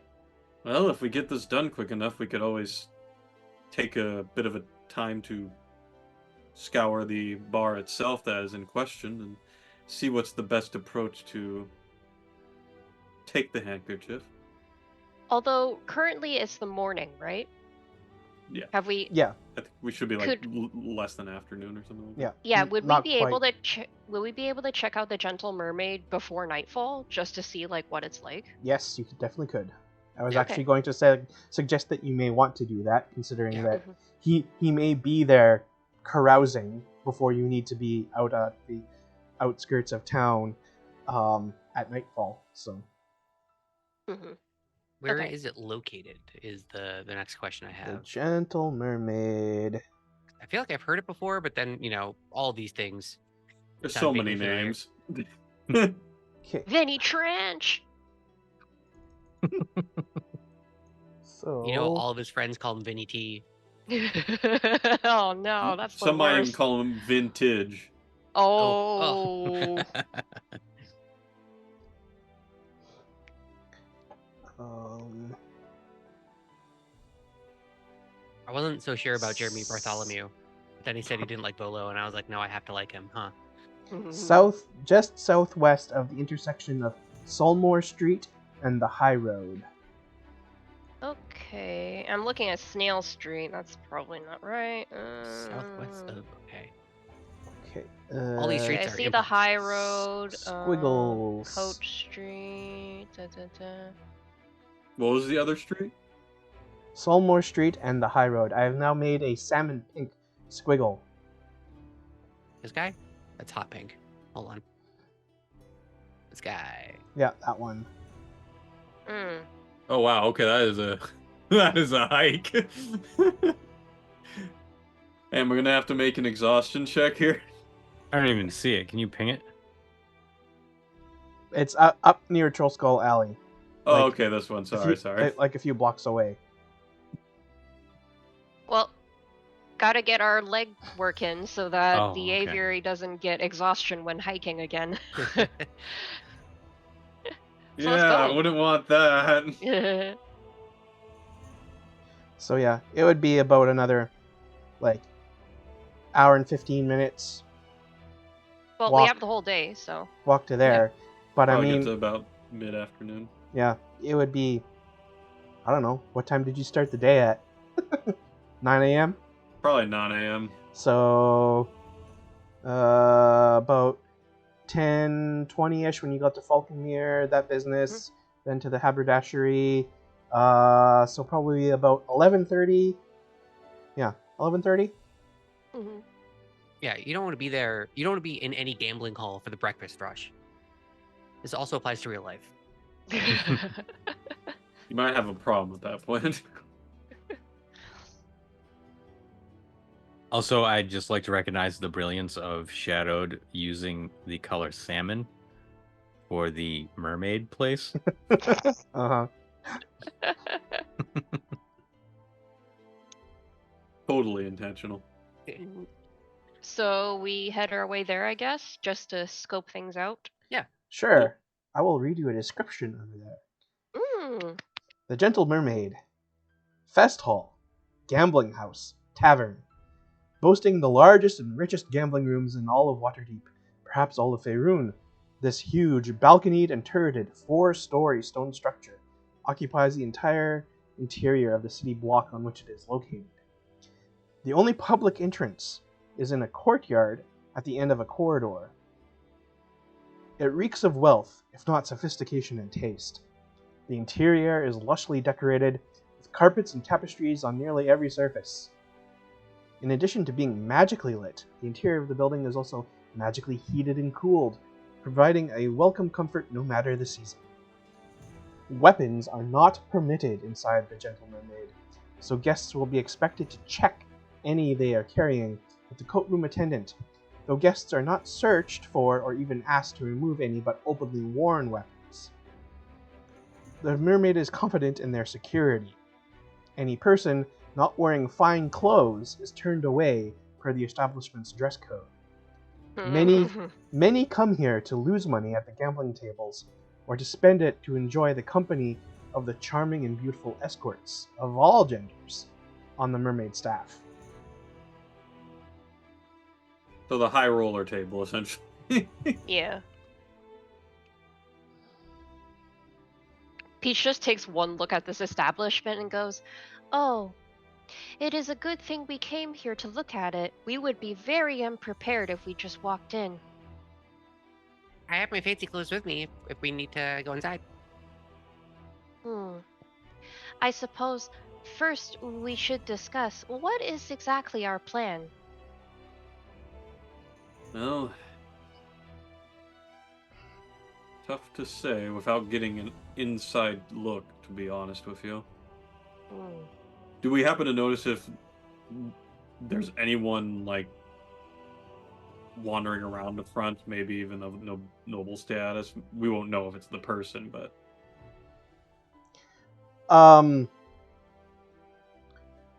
The immediate surroundings of the place seems to be quiet at this time of day. There seems to be some staff coming and going, carrying things, seeming as if they're getting ready for business later in the day. Well, me and Sir Tam here are always dressed for the occasion. Do you want to scope it out? Yes, very much so. And as far as a plan, I was thinking perhaps I could distract what's his name? And someone could reach into his pocket and switch out the handkerchiefs. Well, Oh, that's certainly one approach. all right. So,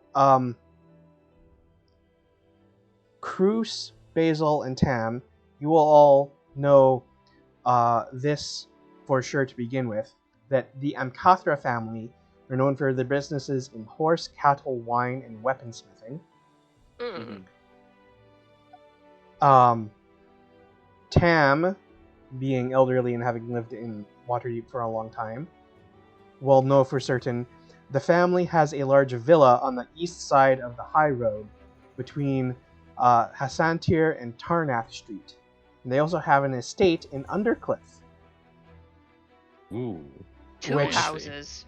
So, and Undercliff is also where you will be going for the Scarecrow mission. Interesting. Their coat of arms shows silver crescents on a blue flame against a red backdrop. If you wish to determine if you know more there, Tam, you can do one of that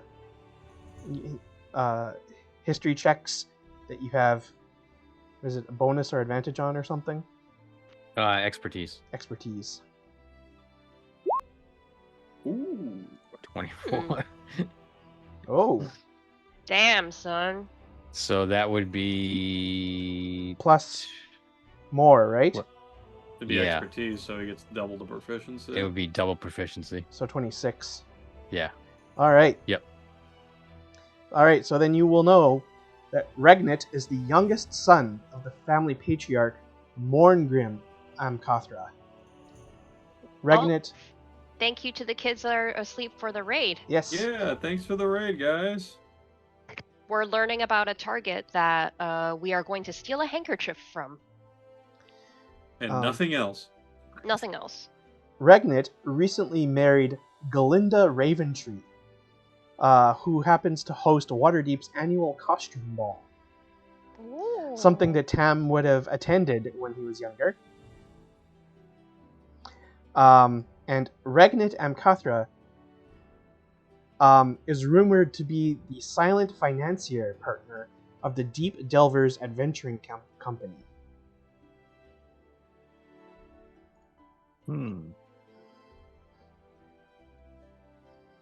I will relay that to the rest of the group. Okay.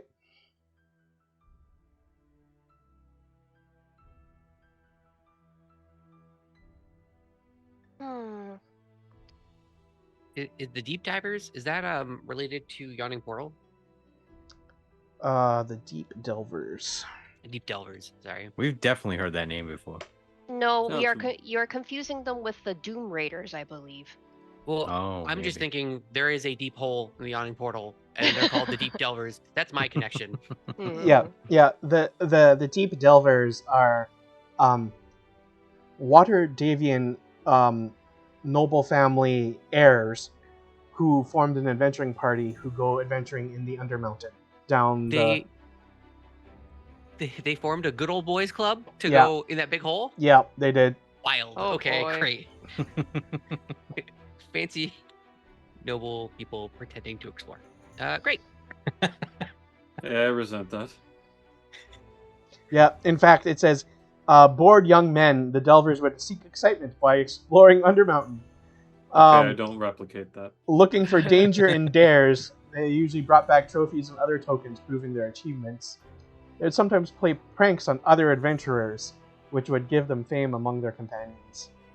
Okay, as someone who has recently gone through a whole bunch of YouTube videos about cave and mining accidents, that is the dumbest thing anybody could do. Oh yeah. I felt bad because I was like, oh, he's financially backing like a group of adventurers. That's really cool. And then the moment, like, oh, he's financially supporting bad guys. Cool. Great, People I don't that feel shouldn't bad. be doing the job. Okay. I would feel bad if Basil is trapped out here all by himself while you two are investigating. I'm halfway into a fancy outfit. What are you guys talking about? No, I think Basil wants to come in with us. Oh. Then I shall come in as your stalwart bodyguard. I am in plate, after all. I think that would work. Oh, perhaps you should disguise yourself? Basil puts on a mustache.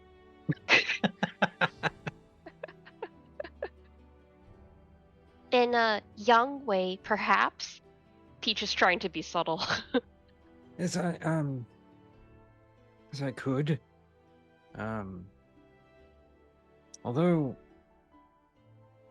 I could probably make myself look like someone completely different, just so they don't know that it's me. Oh, that does seem safest, yes. I'm not sure if I prepared that spell for today. I will also make use of disguise self to alter my feathers to white and amber as opposed to black and gold. Yes, unfortunately, I did not prepare that spell today. So I will be going in as myself. Then that is the best that we shall do. Come, friends, let us see if we are rejected. Peach has a very healthy outlook on life. He's very cheerful. Does Peach have a visible weapon currently? Obviously. Basil's just, hold on, put it in the bag. Oh, yes, indeed. And he puts his glaive into the bag. Puts it in the bag. I just hold it out for anyone else that has visible weaponry. Yes, I will put my long sword into there. All right. Great. And Tim, any big weapons that you're hiding? Yes, I am hiding. Not visible. That crossbow's between your legs then. Okay, great. Tie string it close. It's like one of those like Nike tie string bags, so it like lies down pretty flat in the back when I put on the overcoat. And then I'm like, all right, I'm ready to go. And I start hurriedly combing my hair. All right, so there is a bouncer at the door. Does he pat me down? They won't touch you, but they will again kind of like look you over, and like kind of like almost like turns his nose up at like anyone who's wearing clothing that's not quite up to snuff. I will have you know that Peach polishes his armor quite religiously because it is a gift from his father, and these things must be taken care of. He'll put out a hand to stop Peach and be like, "Finery only, no armor." Oh. Not even for a bodyguard, sir. Make a persuasion check. For me? Yeah. Yes, you see, my friend here is noble as well as I, and we travel with a bodyguard. And just in case we are accosted by brigands. That's gotta Yep, be what he advantage, said. right? That's can gonna I- be a help action, right? That's gotta That be a could help be a action, help. right? That's gotta be a help action, right? Yeah. All right, help. Shadow.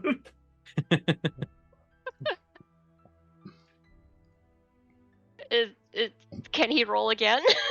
And he'll just kind of like raise an eyebrow and then hold out a hand. Ah, yes, good It's sir. always the same. And I will Ah, shake his hand, and this is I on will- top of the cover fee. Yes, of course. I 1 will gold put- to enter, Yes, and something to make me change my mind. I will put 10 gold in his hand. I thought he was going to say, "I'm going to put a fireball in his hand." Just literally hold out his hand and burn his hand. Yeah.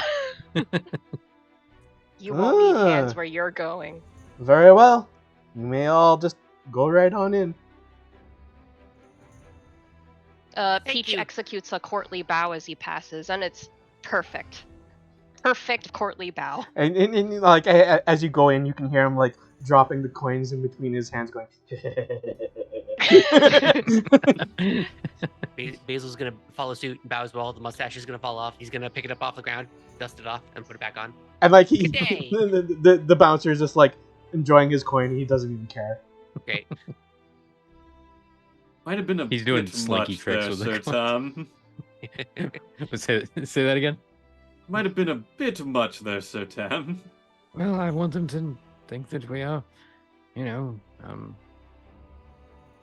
deserving of being in here. Maybe even Yes. too good for this place. Ah, I see. Keep them on their heels, Hmm. My father does say rich people spend money in very strange ways. Yes, they do. Yes. They really do. So now that we are inside, are we accosted by the richness of this place?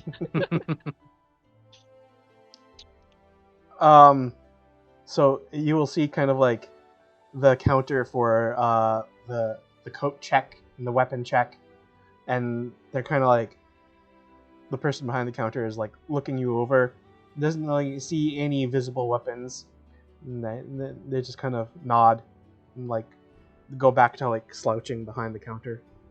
Hmm. But yes, beyond that, there are many tables of games, and there are some people around. Like it's maybe about 40% full, as it is really only about lunchtime. I believe I have that right. You went. Yeah, You went no, right a lot here. of people gambling.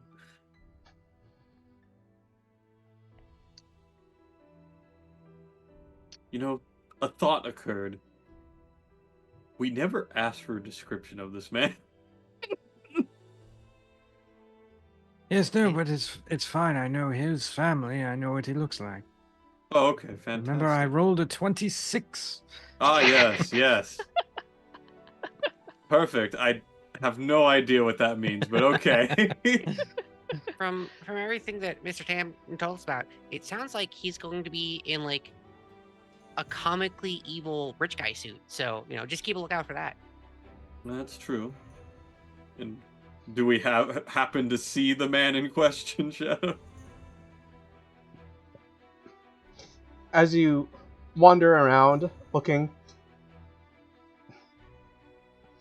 you even pass by kind of like the high rollers table, and there's a few people there, but no one who matches Regnit's description. What are the prices like here for what is considered high rollers versus non-high rollers? Well, any game table, they will charge you 1 gold to take a seat. Oh. The Dang. high rollers table will be a 10 gold buy-in. Per hand? Okay. Wow. is there a bar area here? Because it's a tavern. Yeah. Festivity area. Yes. So the inside, there's a gambling hall and then the tavern. Are they connected? Can one see the other? Yes. Awesome. Should we set up for a while and just kind of act like we are enjoying ourselves before we plan to gamble a lot? I think it would be a good idea if we took a moment to at least sit and or pretend to drink something and then discuss how exactly we're going to manage a drive-by theft. Because mechanically speaking, I do have Pass Without Trace, which will help somebody stealth behind the guy while he is gambling and then do a sleight of hand check, but it doesn't help with sleight of hand. So I can give I can help. a guidance gummy out for that, basically. Yeah, so I can help with the hiding part. As for who should be doing the thieving, it probably shouldn't be me because I am in plate. I am also gigantic. Cruz, what's your sleight of hand bonus? Okay, if we're just talking purely mechanical, my sleight of hand is a +4. I don't have proficiency.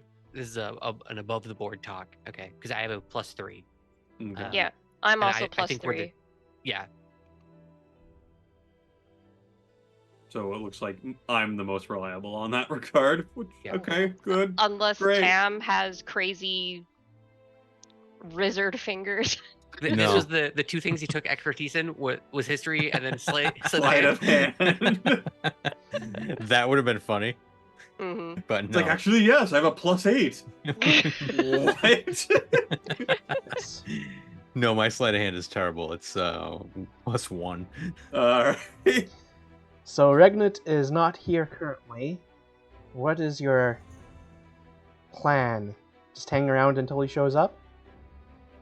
Well, they would definitely suspect us if we don't actually participate in here. So at least one of us should be at a table. Well, we should get drinks first because I sure do love getting slam hammered before I gamble all of my family's money away. Would Look around. Basil technically be immune to becoming drunk since he's immune to poison? Yes. Yeah. Let's not talk about it. Yes. Hey, maybe we should get Basil going into a drinking competition with this guy. 100% Basil just doesn't taste alcohol and is like, what's so weird about it? He just likes having different drinks.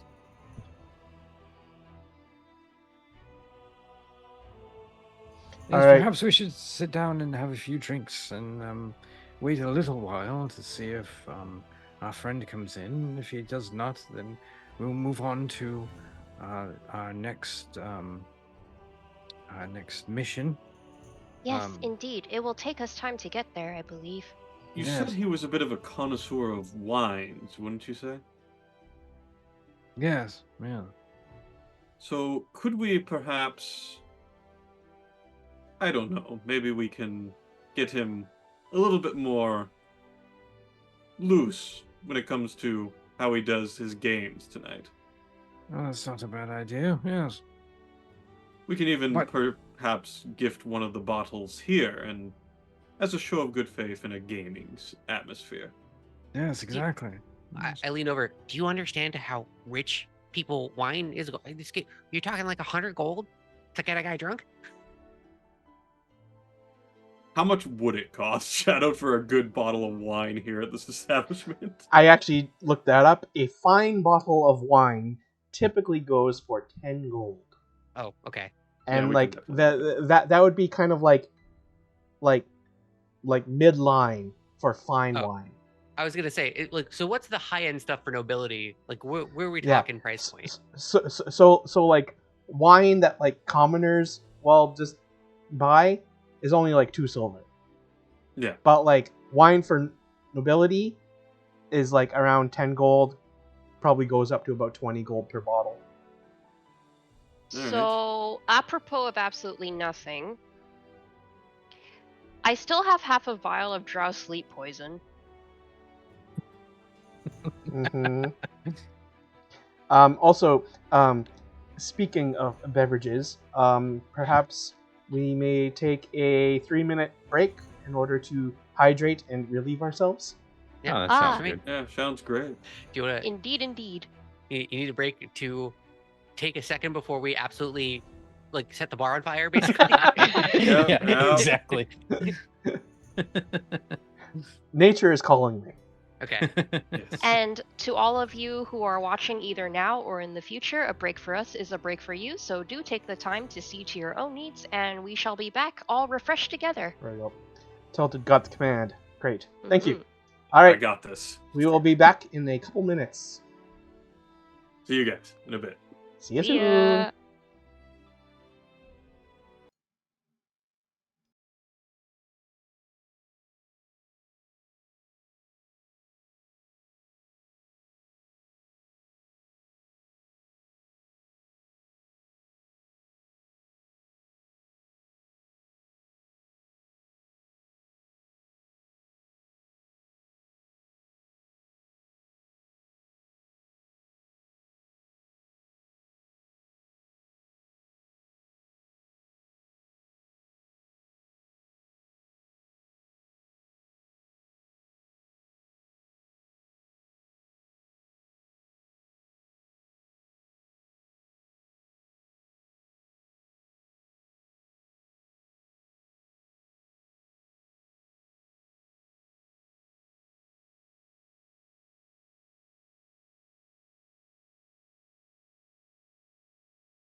And we're back.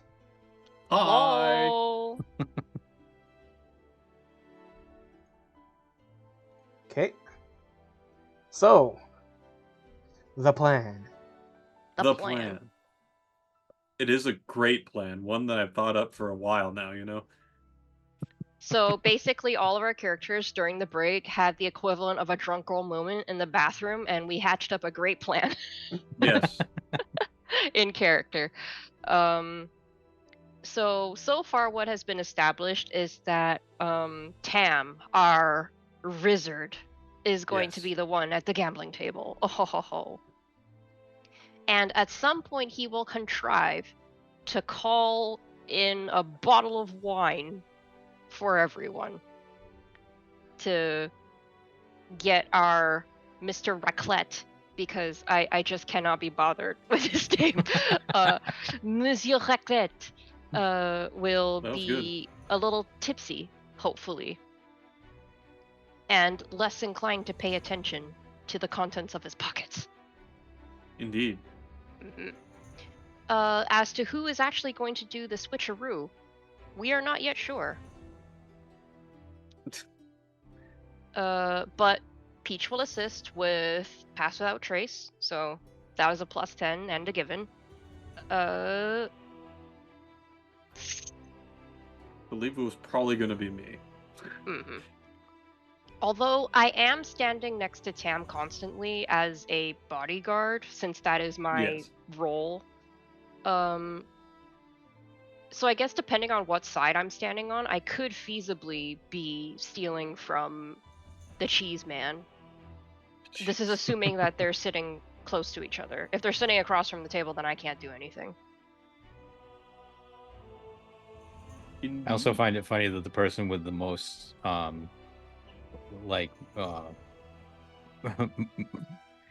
the most like moral who's against this the most morally is Cruz, and he's the one that's going to be stealing the handkerchief. Yep. Yep. I gotta help out my friends, that's the thing.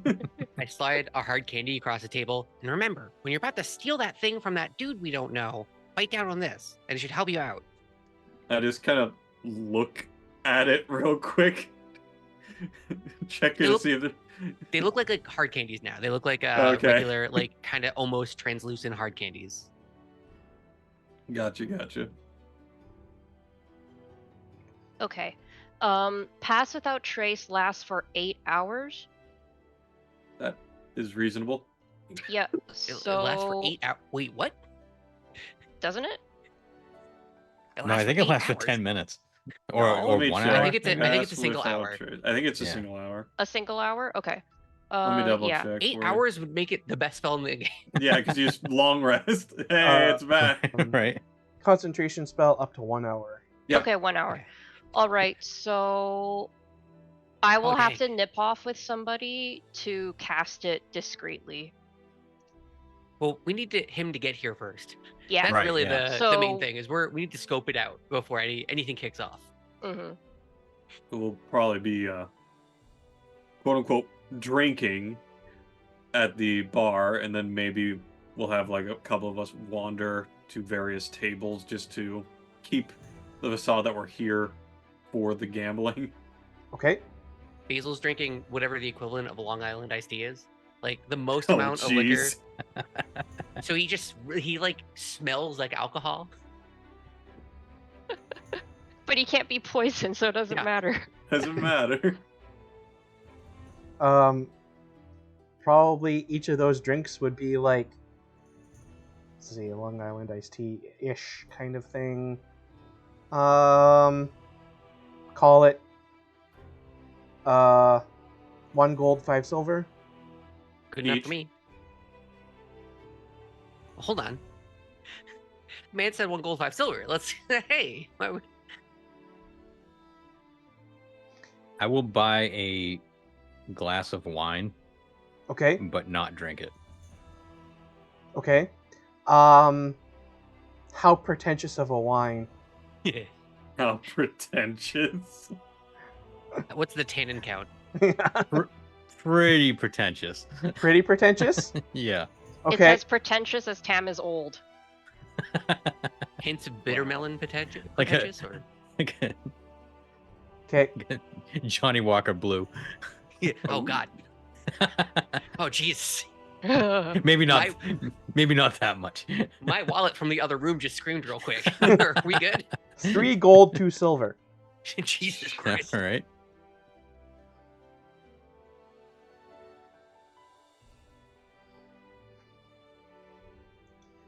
Anyone else? My father, who, due to his background, has a taste for fine things, I will just drink whatever his favorite wine is. Okay. Call it 2 gold 2 gold, okay. for 1 glass. Mm-hmm. It's a fresh earth after a rain. It's called Petrichor, boy. Oh. Cruz, are you drinking something? Yeah, I'll go ahead and I'll drink something more on the light side. More on the light side. Yep. Okay. A seltzer. Like still White like Claw. wine, or are you thinking like Still like wine, but lower alcohol content. lower alcohol content? Okay. Let's go 1 gold, 3 silver. Alright. Sounds good. So the Long Island iced tea was 1 one of gold. the cheaper ones, Yeah. and it is it's basically just alcohol. It's just straight alcohol. It's just a mix of a lot of alcohol. Yeah. That's what I'm trying to create a cloud of alcoholism for you guys to hide under. That was But- the other thing. It's like I'm slamming these back, But so but, I reek of it. but it's like 4 shots of alcohol with some mixer. Yeah, a Coke looks at it sideways from across the room. Yeah. Sure. I wonder what the Faerunian or the Waterdavian equivalent of Coca-Cola is. Actually, kind of looked that up to an extent. So it would be such a complicated name. My brain hurts trying to think of it. Yeah, considering all the other names. All right. So you all have your drinks, and you're kind of are you like sitting at a bar? Are you mingling around? So Probably. some of you are going to attempt to try and play a game of something. Yeah, I'll probably do like a game or so of like blackjack or something like that. I am Okay. shadowing Tam wherever he goes, I would studiously. I would stay at the bar and keep an eye out and to see if Mark walks in. Okay. Mhm. I imagine that like Tam and Peach have this small dynamic going on where Peach is technically not supposed to be drinking because he's on duty, but Tam is like cajoling him into enjoying himself. Like that's their cover. Yes, Oh. yes, my good man. It's fine to cut loose every once in a while. Also, when Peach buys their drink, you can see like the bartender kind of like looking at them strange, and they'll sell Peach the drink, but then like afterwards they like go back and like find a book under a table and they start flipping through it. It's like Owl Era Cockra Age of Majority.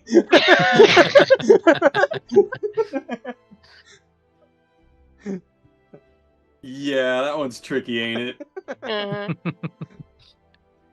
Basil will try and gamble, like in the early stages of just trying to pretend like he has been here the whole time, right? Like trying to blend in. Okay. Is there like a specific kind of game you would be looking for, like a dice game, a card game, blackjack? It's a gamble on what gamble is going to happen, right? Basil's going to just go, all right, I'm off. Wish me luck, and just walk to a table. So Okay. How long do you want to play this game? I think it would be one of those things where the moment Basil loses big the first time, it would be a crushing blow to him. Okay. It's probably going to stop after that. Okay. So to start off with, give me 3 straight d20 rolls. Okay. Can I? What do I got? Do I have anything that's +0? I'm gonna roll intimidation because they're just straight up rolls. Yeah. Oh, it's just okay, gotcha. the easiest way to do it. Unless, Yeah, that way he doesn't have to constantly type it out. It makes sense. No, that's fair. Does that show up for you guys? Yes. Yep. Yep. Oh, great. All right. So I can just roll regular old d20s. It's 3. Yep. So this is 2. Sorry if I'm looking distracted. My friend's cat is determinedly trying to get my midnight snack. That's 3. It sounds like gambling. All right, looking at Yeah. the rolls here. 18, Mhm. 5, and 13. So Basil winds up like doing really well on his game of choice initially. Loses pretty hard the second time around, but bounces back on the third time. So he's kind of like about like made it even. Yeah, I'm gonna come back to where Tim's sitting, and I'm just gonna be like, "Wow, that's crazy! Whoa, man, that was a high. That first round was so good, and then it was so bad, so bad. I thought about leaving and just not telling anyone, just leaving. It was so bad, and then I want to look mostly back. So I'm never gonna do this again, and it hurts a little bit." Yes. What you could do is tell people what all the real gamblers tell everyone when they ask if they won or lost. You could say, "I about broke even." Oh, okay. Basil writes it down in like a notebook and flips it shut. Okay, I'm gonna go back in. I'm gonna try and blend back in then. Okay. Anyone Oh, else and partaking Basil, in? while you're here, take 3 sips of this for me, would you? And I'll slide him my glass of wine. I take one big sip to hopefully get to halfling size sips, right? So I take whatever the amount of sips he wants is. I'm like, here you go. Yes, excellent. See, now it looks like I've been drinking it. Oh, if you want to do that, yeah. Okay. Does anyone else partake Be in any gambling? probably doing blackjack at one of the tables. Okay. Want to make some rolls for me? See how you You do? just want the straight d20s. Yeah. I don't know what he did to do the straight d20, so I'm gonna do intimidation because that's a 0 for me. Okay. So bottom left of the D&D Beyond screen has Okay. the dice thing in it, and you pull it up to see. You can just click on the D20, and then it highlights it green underneath, and it says roll. I mean, you can click that. Okay. Okay. All right. So you definitely lose at your first attempt. Great. Oh. Okay, so you definitely got out all the good rolls before stream. That's what's Yeah. happening. Hey. Oh, hey. Not A bad, not crushing bad. defeat into a pretty okay win. Mm-hmm. So overall, I definitely lost money. Yeah. So overall, you'll still have lost 5 gold. Okay. Considering I got a nat 1, I will gladly take that. Yeah. If you didn't get above a 15 on the third one, you would have lost like 15 gold. I'll take Is it there- then. Is there like a craps table where I can spend like a lot of time at? Yeah. With like minimal investment? Sure. Yeah, I just want to. Basil is going to just be like a wallflower in the sense of like I'm a fixture here. We're staking it out, so I'm just here now. Okay. Yeah. So you folks would have arrived here around noonish. Mm-hmm. Regnit will not show up until about 3 p.m. All right. Basil, do you want to give me another 3 rolls to see how well you do at craps? See if you lose, break even, or make some money?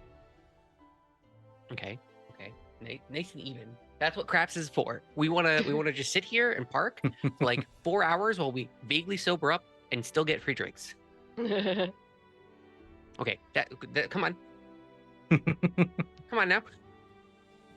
One more. Come on. Come you can on do it. now. Come on now. Oh, there it look is. at that. All right. So a crit. Nat 20. So that's an 11, a 4, and then a 20. So since you crit on the third one, you will be up 10 gold. Hey, look at Nice. that. Who said gambling was a vice? Surely this can't go bad. Surely not. It's nothing but up from here. Oh no. Cruz, do you want to do any more? I mean, he's here now, or is this like assuming there's a little bit more time before he's There's here? a bit more time. Yeah. I will do a couple more games, but that was a little irritating. Okay. You gotta get out all the bad rolls. That's the. Yeah, the thing is, I did all my good rolls earlier. Okay, that's not bad. Let's keep that trend going. 14, Okay, that's not a so 3. 14 into a 3. Oof. All right, give me a little higher. Okay, you know, Hey. And then a I think- 15. Not bad. All that's right. not bad. You wind up breaking even. All right, I'll take it. Just furiously sweating through the last round that you're playing. Like, come on. Oh God, please, Not again. not again. All right. We'll maybe call that there then, unless someone really wants to go at more. Nope, I'm just standing still. All right. So Yeah. then we'll go to Regnant showing up, and when he walks in, like it seems like everyone knows him quite well, and he goes to a large table right in kind of the center of the room, which is kind of like a high rollers table.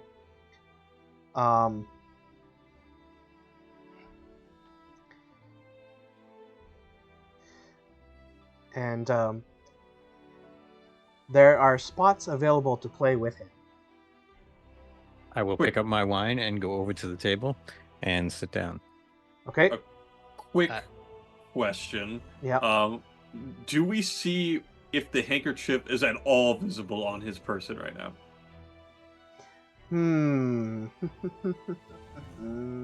That man doesn't have it poking out of a pocket. Well, if it would, it'd be probably his front pocket, which would be difficult as hell to sneak out. You can see kind of just a corner of it poking out of his pocket. Like a front pocket or like a... Well, yeah, Far like side. like right front pocket of his trousers. Oh. Okay, gotcha. Okay. I thought it was like a shirt pocket is what I was getting at. Mhm. Yeah, one of these bad boys.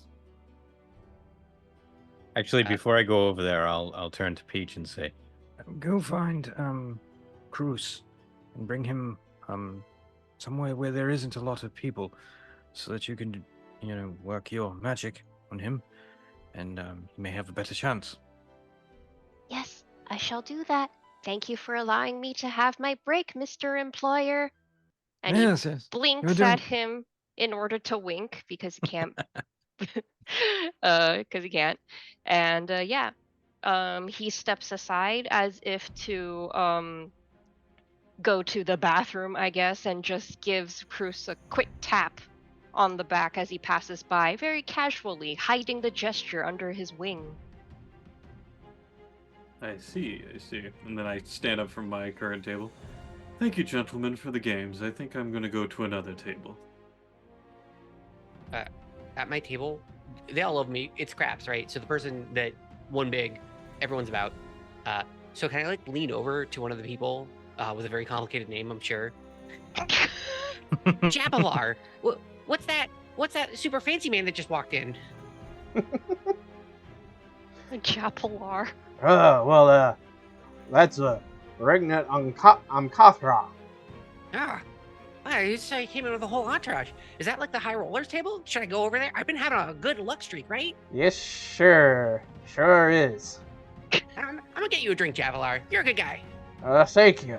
You might want to get that like whole wire jaw thing checked out, though. The dentists are pretty hard nowadays to come by. Just been having a bit too much to drink. I'll be fine in a few minutes. Oh, all right. Well, that's good luck. I'm gonna hop down and like nod to a bunch of the people I've gambled with, and then walk up to the high rollers table. Goodbye, emphysema Japalar.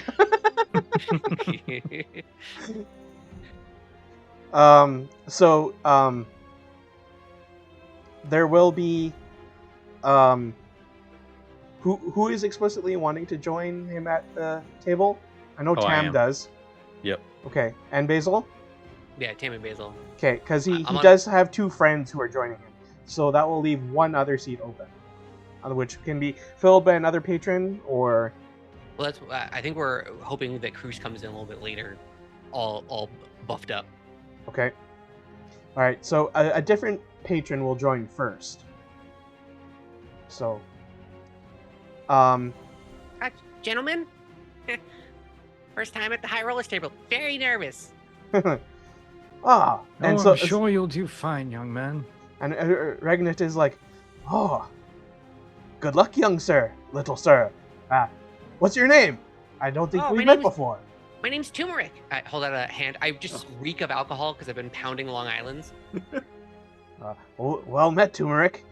Let's hope that maybe you take some of my money and I take some of yours. Hopefully not too much, sir. So, are you all aware of the game we're playing here? No, it's my first day gambling. Oh, First- then you are very much a newbie. Well, maybe you'll get some of that newbie luck, or maybe you'll be taken for everything you have. Yeah. Parents handed me a big old fat coin purse this morning, so I thought I'd go out and burn it all. Well, I certainly approve of that decision. It's nice to meet a kindred spirit here. All right, so the game they're playing is called 8 Luffs, Oh, good. and it is a popular poker-like game. The rules are similar to Texas Hold'em. Each player antes 2 of the table minimum bet, 1 of which goes to the house. At the Gentle Mermaid, the table minimum on the main floor is 1 silver piece. The maximum is always 8 times the table minimum.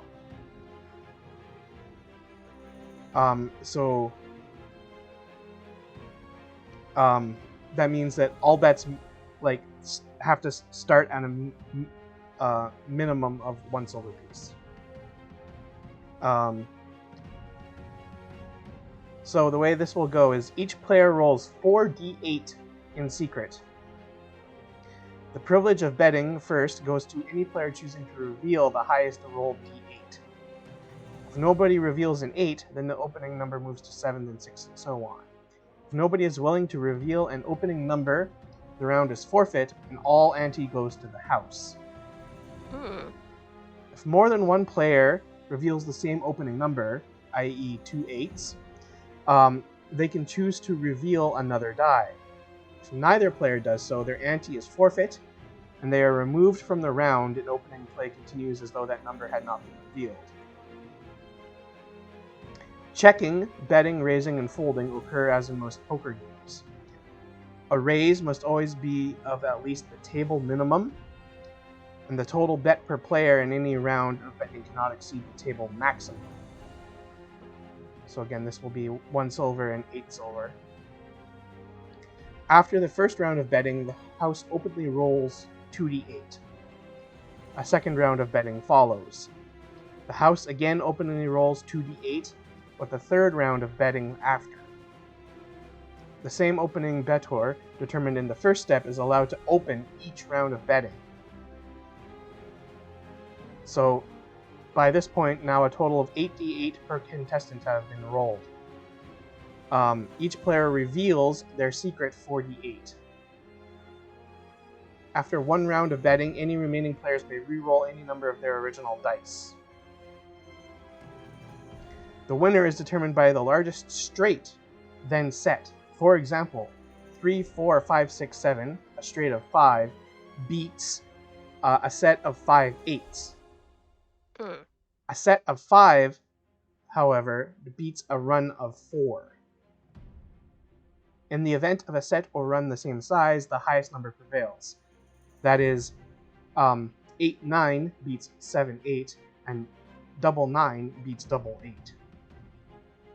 In the event of a tie, the pot is split by those players. Any dice not used in the straight or set are irrelevant. So yeah, that's a lot of rules. That is a lot of rules. So we're gonna roll 48 in secret. Yep. And then we're gonna make bets depending on how good our hand is, whether or not it's a straight or set. Yep. And then at some point we're gonna roll a second set of 48. Is that what I heard? I was tuning out a little bit in the sense of like, oh, I can't. This is because you mentioned a 9 in there as well, and I was like, we're rolling d8s, huh? Oh yeah, that's weird. I wonder That is why. very weird. I wonder why they chose that as their example. But yeah, it's only supposed to be D8s. Maybe they got confused and they used D10s originally. Could be. They were like, this is already a long list. We don't need it to be d10s. Yeah. Um.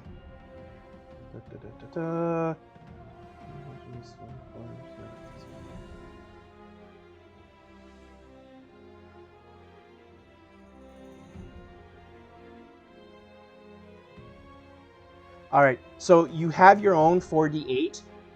That basically is like your cards, right? Yeah, our secret Yeah. stash that we get. And then the house is rolling 2d8s, putting into the river. Oh, okay. So there's a river. Yeah. Got it. And then we can build off of that And then you to can get our straights and sets and all that stuff. Yes. Gotcha. And then we bet per reveal hand. How many reveal hands are there? Is it just the 3 and then we'll call, or is this a first round, second round, third round. There are 3 rounds.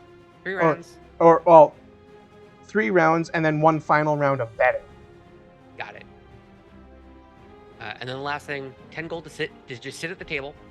So the extra 10 gold I had is gone. And then at least 1 silver to bet per round. Yeah. Does that get upped if the person before us is like, is there a big Yes. blind, little blind, all that stuff? Yes, there is. Okay, got it. Way too much. Okay. And this you're gonna have to do in your head for the most part. It's not like you even have the cards. Mm-hmm. Right. Here we go. You can do it, guys.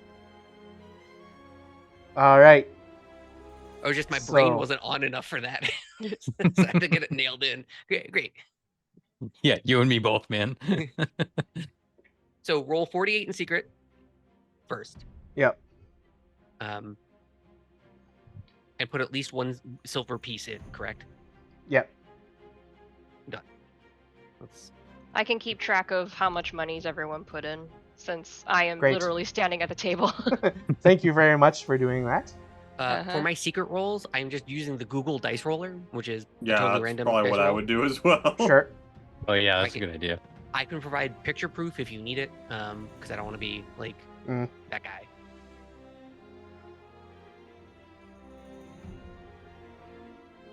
Okay, Now you so get the everyone physical has dice. put in 1 silver so far. I'm currently not at the tables quite yet, but yeah. Yeah. 1 silver. I'm also tracking the rando, just in case.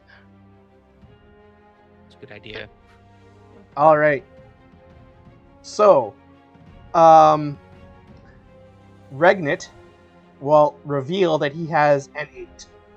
Basil will also reveal that he has an 8. Oh, beginner's luck! Crazy! As he's putting in 8 silver pieces for the bet. Oh. So Okay. this is 8 silver pieces on top of the 1. 1 silver. Okay.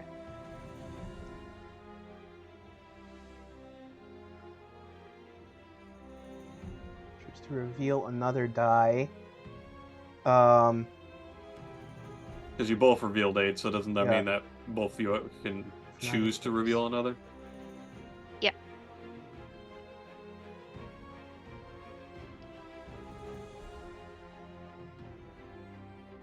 All right. Regnit will reveal a 7. Basil's like, oh, you're a braver man than me, sir. And start to pull back the 8 silver pieces. All right. So then Regnit will put in 5 silver to begin the betting. Yeah, Basil will just call whatever it is. Okay. I put in 6 silver. So you put in 6 after the 8? So I put in No. 1, and then I put 8 in as a front because I'm trying to essentially get in this man's craw, and then I took back the 8 when he revealed and started betting. Okay. Because I was going to do max bet first, to once again aggravate him, and then I only put in 5. So far I've only put in 6. Sorry to make it Okay. extra complicated. It's okay. It's okay. Okay. And I will call all of this. Call. Remind me of the terminology here. So I'm Calling- basically I'm betting the same thing so I can stay in the game. betting the Yeah. same thing. Yeah. Okay. Yeah.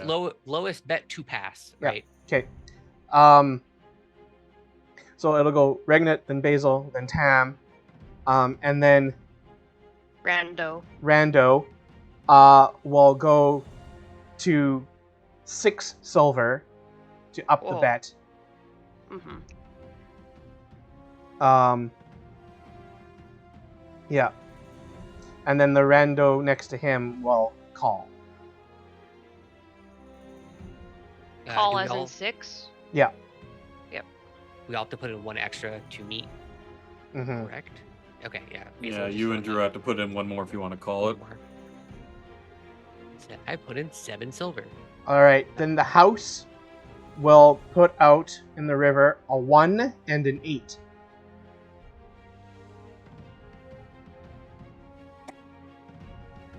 Well, ain't that a convenient set of numbers?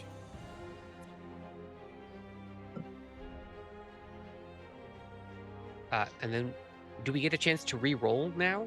No. And Okay, now it's just more betting. Okay, great. So Regnet will again raise by 1 more silver piece.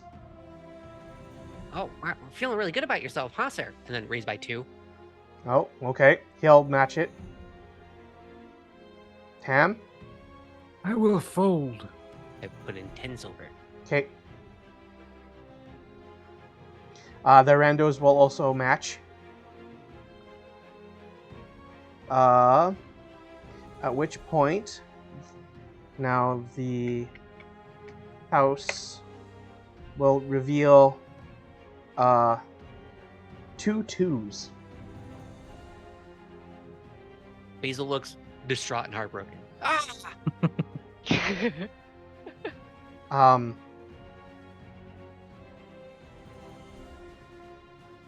Regnet tries to not give anything away on his face, but he'll keep the bet where it is.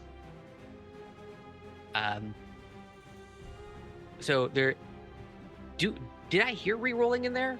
Is that an actual thing that happens? I need to be aware as the player. There is not. Okay, great. I'm just no, gonna hold stick it on. out. So it'll go original 48 roll. Yep. Everyone bets. Yep. House puts in 2 numbers. Yep. Another bet. Yep, House puts we're- in 2 more numbers. we're Another here bet. now. House puts in 2 more numbers. Oh, okay. All right, Another got bet. it. And then Oh. on that, and then after that third set of 2 that the house puts in, everyone bets, and then you may re-roll any number of your original dice. Got it. Okay, great. Yeah, Basil will very dejectedly call as well. Minimum bet. Okay. Well, if that's the case, I would like to stay in then. Yeah. I think you're out of this hand, bud. So everyone is currently betting at 11 Once. silver, That sounds right. like in total. Yes, Yeah. I am at 11 silver. Yeah. Mhm. And it's per bet. There's a minimum of raising by 1, a maximum of raising by 8. Mm-hmm. But so far, everyone has done a total of 11 silver. Yeah. Yeah.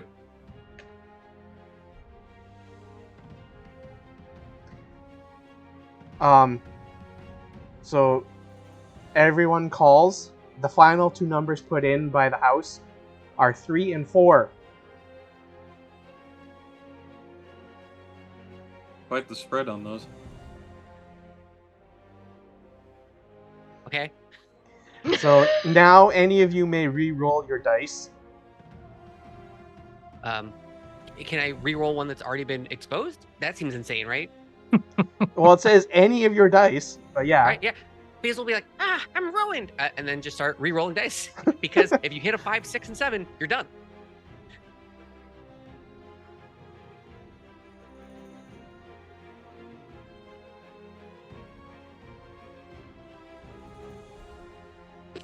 Okay, no.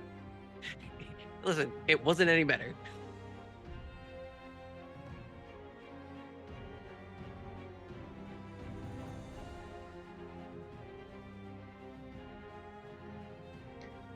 All right. And so now, starting with Regnit, you all reveal what you have. And Regnit has a perfect straight, Crazy. Who could have seen this coming? which is 3, 4, 5, 6, or no, 4, 5, 6, 7, 8. He hit the 1. He can fit the 1 and 2 on there as well. Well, but I believe it goes up to a maximum of 5. Oh, okay. You can't Yeah, just like get the a whole regular rainbow. hand. Yeah. Got it. Fair enough. Basil? What do you have? Basil reveals an 8, 4, 4, and 1 for 3 pair. Okay. And is like, no. It was going so great. I re-rolled them all because I got scared. Well, it's all good, my little friend. Thank you, sir. I'm sure you'll do better on the next round. Yeah, now that I know how to play, it should be a breeze, right? All right, Tam. I lost. He already folded earlier. Oh, you're right. Okay. I had a pair of 8s. That was it. Okay. One of the randos had a set of 3 6s. And then the other one had a straight of 1, 2, 3, 4, 5. Yeah. That was the one to shoot for. But 4, 5, 6, 7, 8 beats that. So. All right. Takes the hand. Yeah, Yes, right. you did very well, my friend. Have you been at this long? Yes. I come and play almost every day. Really? I have been doing so for a few years. Oh, impressive. Yes. How about we celebrate the first win of the day? Garçon, can you bring us a fine bottle of wine? And you see a staff member nod, and then they bring over a bottle of wine that has like some kind of like cherry oak cork and like a gold filigree label and like it's really fancy. And in fact, actually, you can see that the label on it says it's made at an Amkafra winery. Yeah, I had that one. Saw that one coming. So this wine will be about 3 gold, 5 silver per glass. Yes, I will take the whole bottle. Oh, right. Okay. So that's 5 times 5 is 25. yeah. 5 times 5 is 25. So that's 17 gold, 5 silver. Very well, I'd like to gift it to my lucky friend here. Oh, well, you're gifting me a wine that my own family makes. Well, I'm sure you'll enjoy it then. Yes, this appears to be a decent vintage. Perhaps not as good as the one 2 years before it, but I don't believe there's any of that stock left. So this is probably one of the better ones that they'll have. Excuse me, can I get another long sword coast over here? Thank you. Ah, Long sword coat. Sexy singles in your area. Oh my god. How many puns can you squeeze into a D&C session? This is why people love us.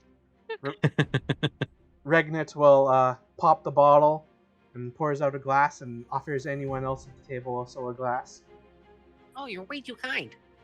Oh, Basil will take a glass. Okay. Yes, I already have some.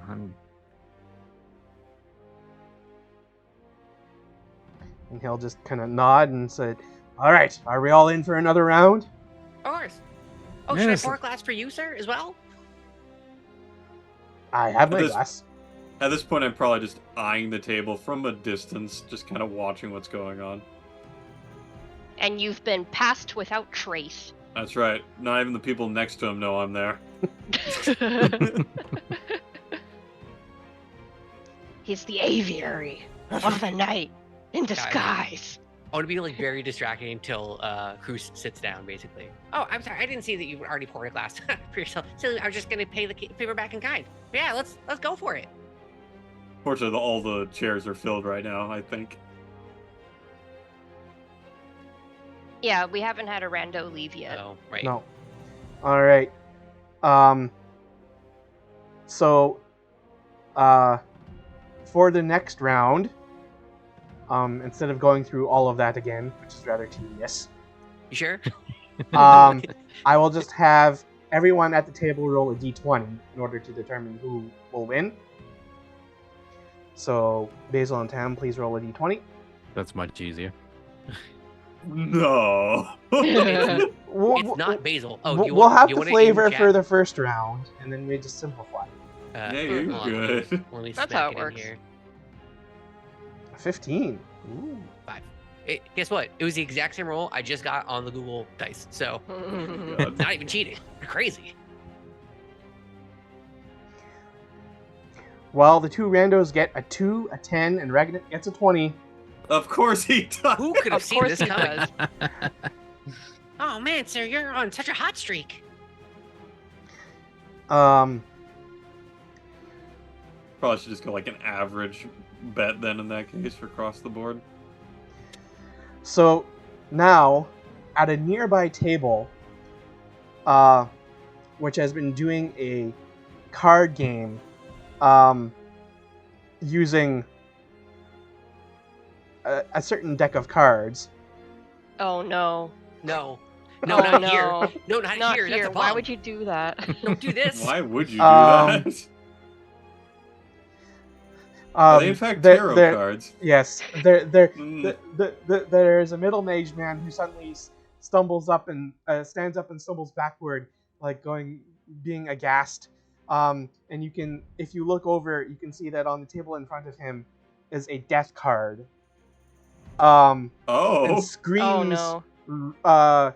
ring out from shocked guests around him, and a wraith materializes up out of the card. Oh, Drew, you're You gotta start running, muted. bud. You And must go faster. the wraith immediately lops off the middle-aged man's head with its scythe. Oh shit! God damn, son. Oh dang. Two archmages suddenly materialize in the Gentle Mermaid right next to the table and subdue the Smoky Shade with explosive magical spells. As this happens, I'm gonna look over at Cruz, and then look over at the dude. Yeah, Like- I always wanted to make sure Shadow got to what he wanted to say. Basil's So gonna spill I'm his drink. assuming he's distracted very heavily by this. I'm gonna go ahead and try to do the swap. Yeah. So also then one of the archmages like picks up the head, puts it like holds it on top of the body, and then Oh, like starts God. like chanting something, and then like the man comes back to life and is fine. No one's fine after that. I'm sorry. Well, he's breathing and like he seems like alive. Yeah, yeah. Was this a game that Basil could have happened into? Oh no. And the other archmage then says, next hour drinks are on the house. All house antes go to the winner. Can we get a retroactive A refund band for that- our mage? a band that you like didn't notice before, like in like one corner, is like suddenly like begins, like is there and begins to play lively music. About a my minute God. later, it's as if like everything seems to start to go back to normal and nothing horrifying ever happened. These rich people. God. All right, Cruz, crunch that candy. Get in there. Yep. All right, sleight of hand check. Yep. And then I gotta add a D4 at the end. Can I? Oh, Can come I give on. him a help action by spilling my drink everywhere and like causing more distraction? Sure. Yeah, just immediately top. I see Cruz just anywhere. I'm just like, oh, there it goes. Please, for the love of God, man. I'm begging you. Oh, It's gotta Oh, be good one of no. these. No, it can't be the same. Someone Okay, dies! okay. We call him mulligan here. That's a full-on mulligan. It can't be right. Plus you get The a 4. D4, yeah. Yes. 12 total. And It's wait, above no, Okay, it's it's above 10. patch about trace, so it'd be 22. Does that apply for sleight of hand? No. I thought that's only No. for Oh, stealth. it's just think stealth. so. Never mind, I'm stupid. Yeah, it's just stealth. Yep. Nope, so it's a But 12. listen, a guy got his head chopped off. I feel like the DC should be 10. So actually, it says here that during this distraction, it is a DC 12 dexterity sleight of hand check. Oh my god! Oh my god, The you guidance. just made it. The guy. That Listen, guidance. it was an entirely worthwhile feat for a character to take this just for this. Okay, cool, I did it. Jesus, man, how close can we make it? And if you Uh, fail, he thinks that you're coming onto him. Because it's in Yeah, his it is by trouser that pocket. area, right? Yeah, that makes sense. Bruce, if you drop the other one, the second one, I'll bend down as I'm trying to clean up and hand it to him. Like, oh, this fell out of your pocket. True. Oh, well, why thank you, my new friend. Oh, sorry. Turmeric, you said your name Yeah, was? turmeric. Sorry, yeah, I spilled my drink everywhere, and I'm just trying to clean it up, and I didn't want to get on your nice handkerchief, so here you go. That is a very important handkerchief to me. Thank you for that. Oh, what, did you get it from like someone special? Yes. And then he just kind of like looks up and stares away off into space. Basil in his mind is like, jeez. oh, cool. Basil in real life is like, oh man, sounds like a wonderful time. Wow. And then Yes, Basil. well, you have taken enough of my money for the night. Fine, sir. Please enjoy your wine. And, Turmeric, perhaps you should come with me and we will get you cleaned up. Oh, thank you. That'd be great. Yeah, no, I'm just soaked in alcohol. Yes, yes. Lost all my let's, money. Yes, And- let's go. And Regnet and his friends and some other people who come over will continue playing 8 bluffs. Seemingly none the A wiser. very, very long-winded game. Hmm. As we are all leaving, Peach will look over at Cruz, who seems very tense, and it's like, my friend, you seem very stressed. Was that difficult? It really shouldn't have been, but yes, I believe it was quite difficult. Well, it is not every day that someone sees a specter of death. No, that's just a normal Tuesday for me. I guess I just got little clammy hands. Peach hear- looks down at his hands and goes, I didn't even know we could get clammy hands. Yes. Clammy But we did it. talons? And I go ahead and once we thoroughly have exited the area, I'd be like, we got it. Alright, so I guess we go on our way to deliver it to the Tiefling girl while we are making our way to Stoutfellow Farm. Okay. So, corner I of... unfancy and hand back weaponry. Because Trollskull Manor is like on the way, like as we're going back down. So we can stop there and I can unfancy and give everyone back weapons and like get everything sorted Yeah. in a safe location. We can also go and demand payment. It's done. We did it today. Literally now. Uh-huh. Okay, let me find How's out that for flamboyant? where Tiefling Girl is. Down by the wharf, if I recall correctly. Net Street and Dock Street. Yeah, right down on the edge.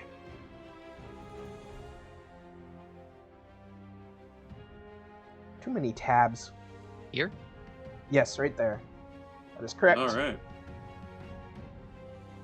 I found that by pure luck, by the way. was like, oh, that's Dock Street. Oh, that's that street. Hey.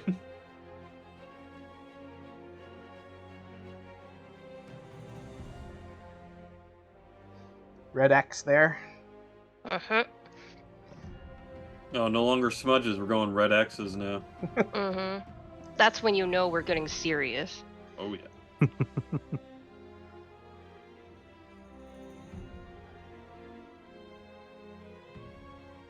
Did it have to be night to see the Tiefling girl? No. No. Okay, great. Yeah, we just head immediately there. So if you head immediately there after his time at it's probably about 5:30. Mm-hmm. Which is perfect, because then we can head straight to the Scarecrow place. Yeah. Yep. So you reach this intersection by the wharf just in time to overhear this tiefling girl who's sitting in a crate. She seems to have been telling a fortune between to two swarthy human women. You shouldn't say that about him. Oh, wait. Hold on. You shouldn't say that about him, the young girl says to the rougher looking of the pair. After all, he seems to please that one plenty and frequently. You brazen little urchin, the woman roars, and she makes contact with a ham-fisted swing that knocks the poor orphan from her crate. Shit, the tiefling girl? Yeah. And you rush notice over? that when she falls out of the crate, that she is blind and missing her eyes. Wow, okay. Basil's like, medical alert! And just starts running, like sprinting, full speed. Like, what? Okay? I guess we're rolling for initiative then. Well, are you going to be hostile towards the women, or are you just rushing over to No. help the girl? I'm going just straight to help the Tiefling girl. Gonna Okay. help the Tiefling girl. I'm like, that is quite unnecessary to attack a child. Yeah, Peach dashes in with glaive drawn and interposes himself. Okay, make an intimidation check. I'm not intimidating. You can use strength for it instead of, like, charisma. I'm too stupid for that.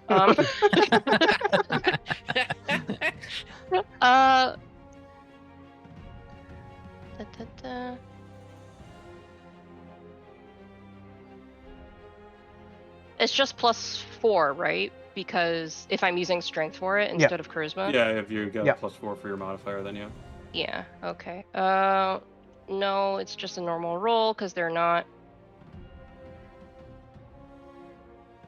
Okay, so that's a 13 + 4. It's a 17. Okay. They at first seem to be itching for a fight, but then they see Peach towering over them with a glaive, and they'll like, kind of like take a cautious step back and to just watch for a moment to see what else happens. You, what are you doing? Well,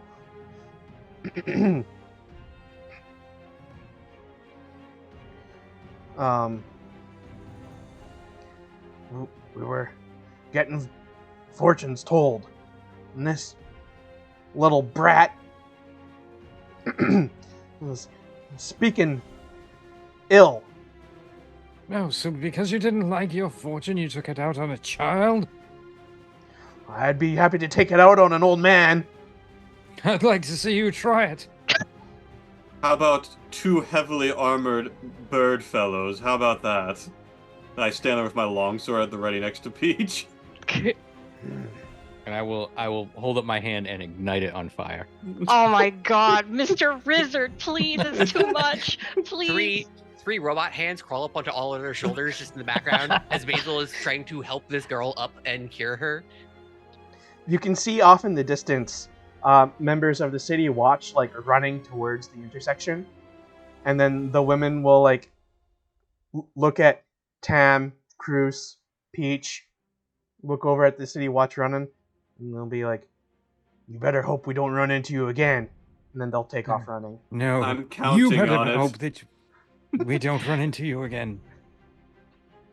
I will remember them forever. Oh my god. I'm gonna cast Healing Word on her by giving her like a small health potion, basically, like handing it to her to drink as I help her up.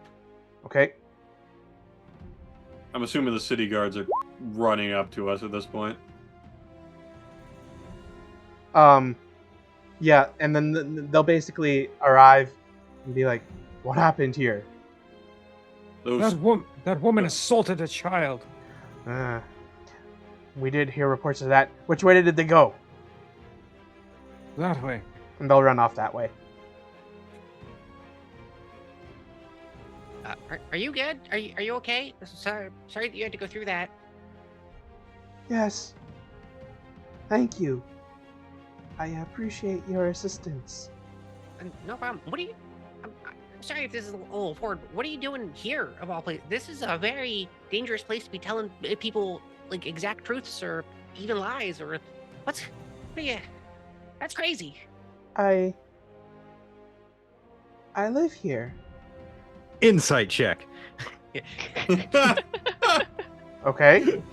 I don't We fucking just believe her saved at all. this little girl, and it's like insight. I must know. She does work for a guy that says never caught, so it's like Right? Yeah. no, I get you. Exactly. I don't believe a word this girl says. I got a 12. What does that tell me? Yeah, so actually, and you even like see that like inside the crate there are some like rather worn blankets and a very worn pillow, and some copper nibs, and like some like remains of some food, like kind of like next to the crate on the ground. It seems that like yes, she does like she is homeless and she lives in the crate. Do you know JB Nevercall?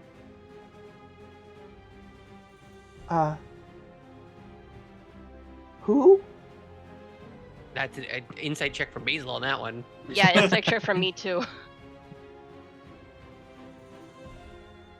Okay. We're here because of him. How did she not know him? What? Okay, that's a 9 from Peach. It's a 20 from Basil. Basil's always got that insight going. It's because he's full of anxiety. That's it. There's danger around literally every corner. Yeah, she just seems to be kind of confused. A guy named JB Nevercaught told us to give you a thing and that he was going to come and get it later. Do you know anything about that? Oh. Yes, JB. I've had an interaction with him recently. Was he nice?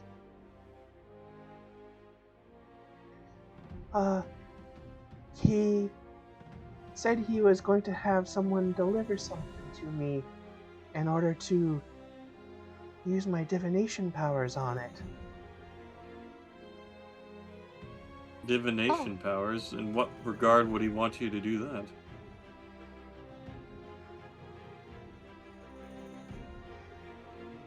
Well, I believe that he wanted to know something about the person that the item belonged to.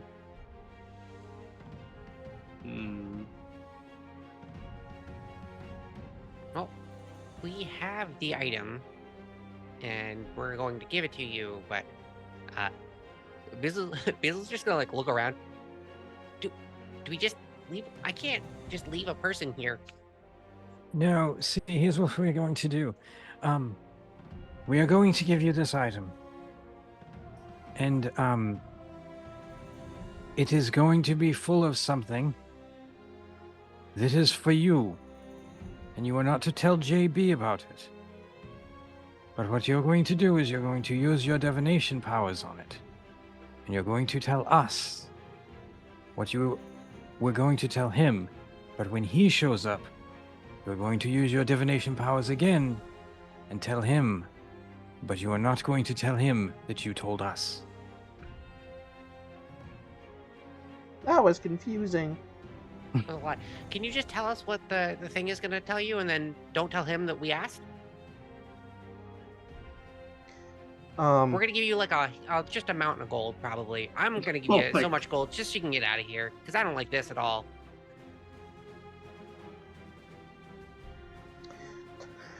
So what's the contingency plan for offers a mountain of gold to the fortune teller tiefling girl? What is that contingency paragraph? Well, no one ever expects you to go ahead and bribe the very young tiefling.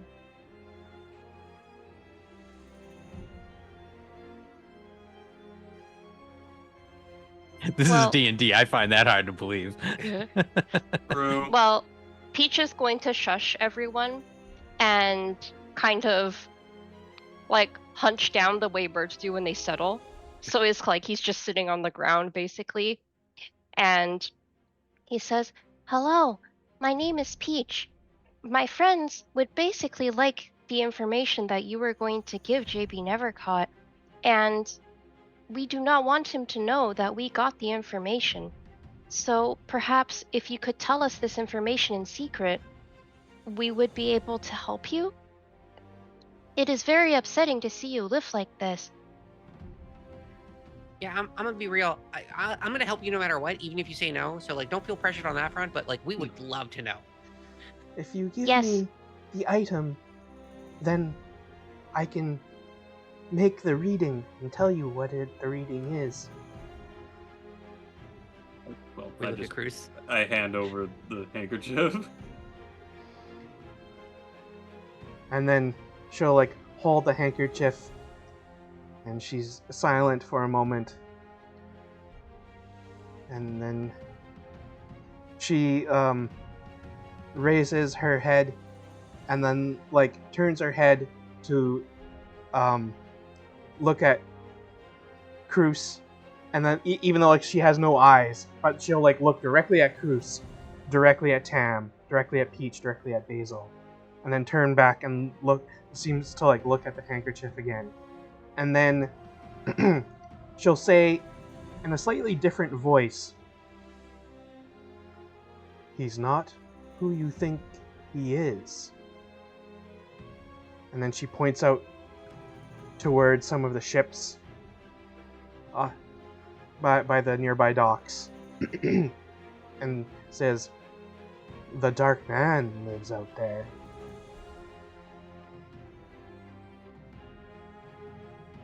Dark man. Peach seems very confused by this. The owner of this will not be as useful to the Dark Man's plans as much as the Dark Man wished.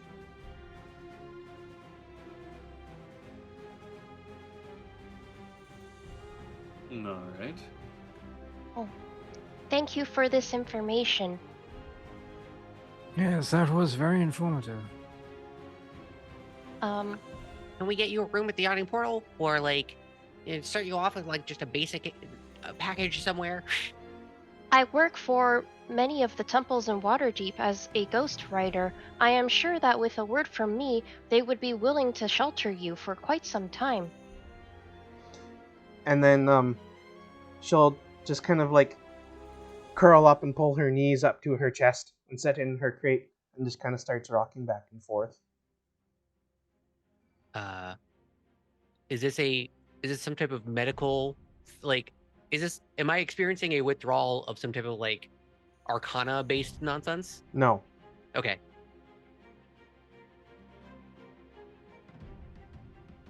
I mean, it is a tough situation to be in. Homeless, blind, people coming by and causing problems, and then on top of that, people constantly asking for divinations.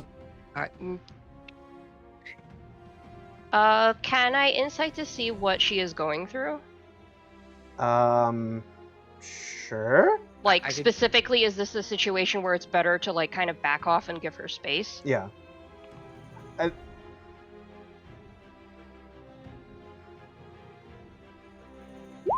Man, I'm doing terribly. It's 9s all around. It's 9s everywhere, guys. All I'll the throw- birds make 9s. I'll throw a medicine check at it. If that helps in any way, or is it we should just disengage with this? Yeah, it seems like the best course of action is probably just to leave her be and maybe send someone else later to check on her. We can probably go in the direction of wherever the city watch came from, and just point out that we would love to stay to like just keep an eye on her, but we can't because we have a we have a job to get to, capitalism. So can someone just make sure that no harm comes to her, and we'll check in the next day. Okay. And Tam, you said you were also going to leave some stuff for her? Yes, I will leave her 5 gold. Okay. Basil's gonna add 5 gold to that as well, and like we'll wrap it up in the handkerchief and then stick the handkerchief into the crate. Okay. Peach is going to leave her the snacks that his dad packed for him. Mm. Oh, food. I Okay. don't even know if Basil has food on him. No, he does not. So he has a bag of freaking ogre toes. so she will start. So she will actually reach out to take the snacks, and will start eating them. And like as soon as you all turn your backs to leave, she calls out in the weird voice again, saying, "You will be inside when it happens, but others will die outside, and there will be nothing you can do. Too bad the woodman strayed from Gond." And looking at the time, that is where we will end. The Not woodman ominous strayed at from- all. From God? Gond. G-O-N-D. G-O-N-D? Or D-O-N-D? G-O-N-D. Freaking names, God. man. That is a god of invention. Basil would know that. The Faerunian Yeah. god of craft, smithing, and inventiveness. Hoodie would not. Basil would know that. Yep, there you go. Awesome. That was super cryptic. I love it. When you That's said he's two. not- That's 2 episodes in a row we've gotten cryptic divination stuff. Right? Didn't Yep. plan for that. You totally Well, did. I mean, What like, are you talking about? I mean, not to end 2 sessions in a row like that, but He's not who you think he is. I was like, yeah, his name is JB Nevercaught. Of course he's not who I think he is. And then it kept happening. I was like, oh, okay, yeah, fair. well, I thought she was talking about like the actual owner of the handkerchief at first, and I was like, God damn, did we steal it from a body double? Um, Okay, so there's something about a dude on those ships. A dark man. a Mhm. dark man. What an ominous way to, because dark could be metaphorical or literal, and it's like, oh, cool, great. Keeping in mind that this was the same beat where we saw a dude get his head chopped off by a wraith. Yep. Same night this Necromancer, happened. necromancer. But then where does the listen, that mind flayer has to come in somewhere. But I don't think I would describe a mind flayer as a dark man. So now I'm even more confused. I need that to link. Peach knows a dark man. Yeah, I didn't want to. I don't want to say that. Cryptic things for the audience to think about. Yes. There's also There you go. Nevercaught used 2 guns, and one of the characters is named the Drow Gunslinger. So you know, Yeah, I was about to say when he pulls out 2 pistols, like, did we as characters react to the fact that there are pistols now pointed at us? Because those are the first firearms I think that we saw in game. Mm-hmm. I mean, we could definitely tell there was a lethal intent behind him. I mean, that's the way it usually is with firearms. I think Basil gets so scared when things actually start happening is that it's all just like base reactions and not like actually looking at things anymore. Mhm. He'll be going to sleep tonight and go, oh, dang it, there were guns.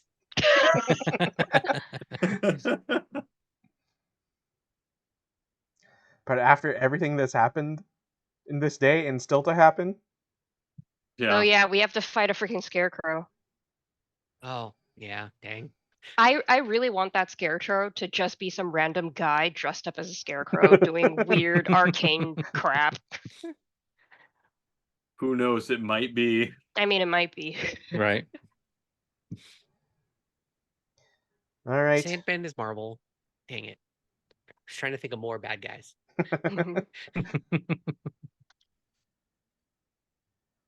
Well, I think that was a very interesting and good session.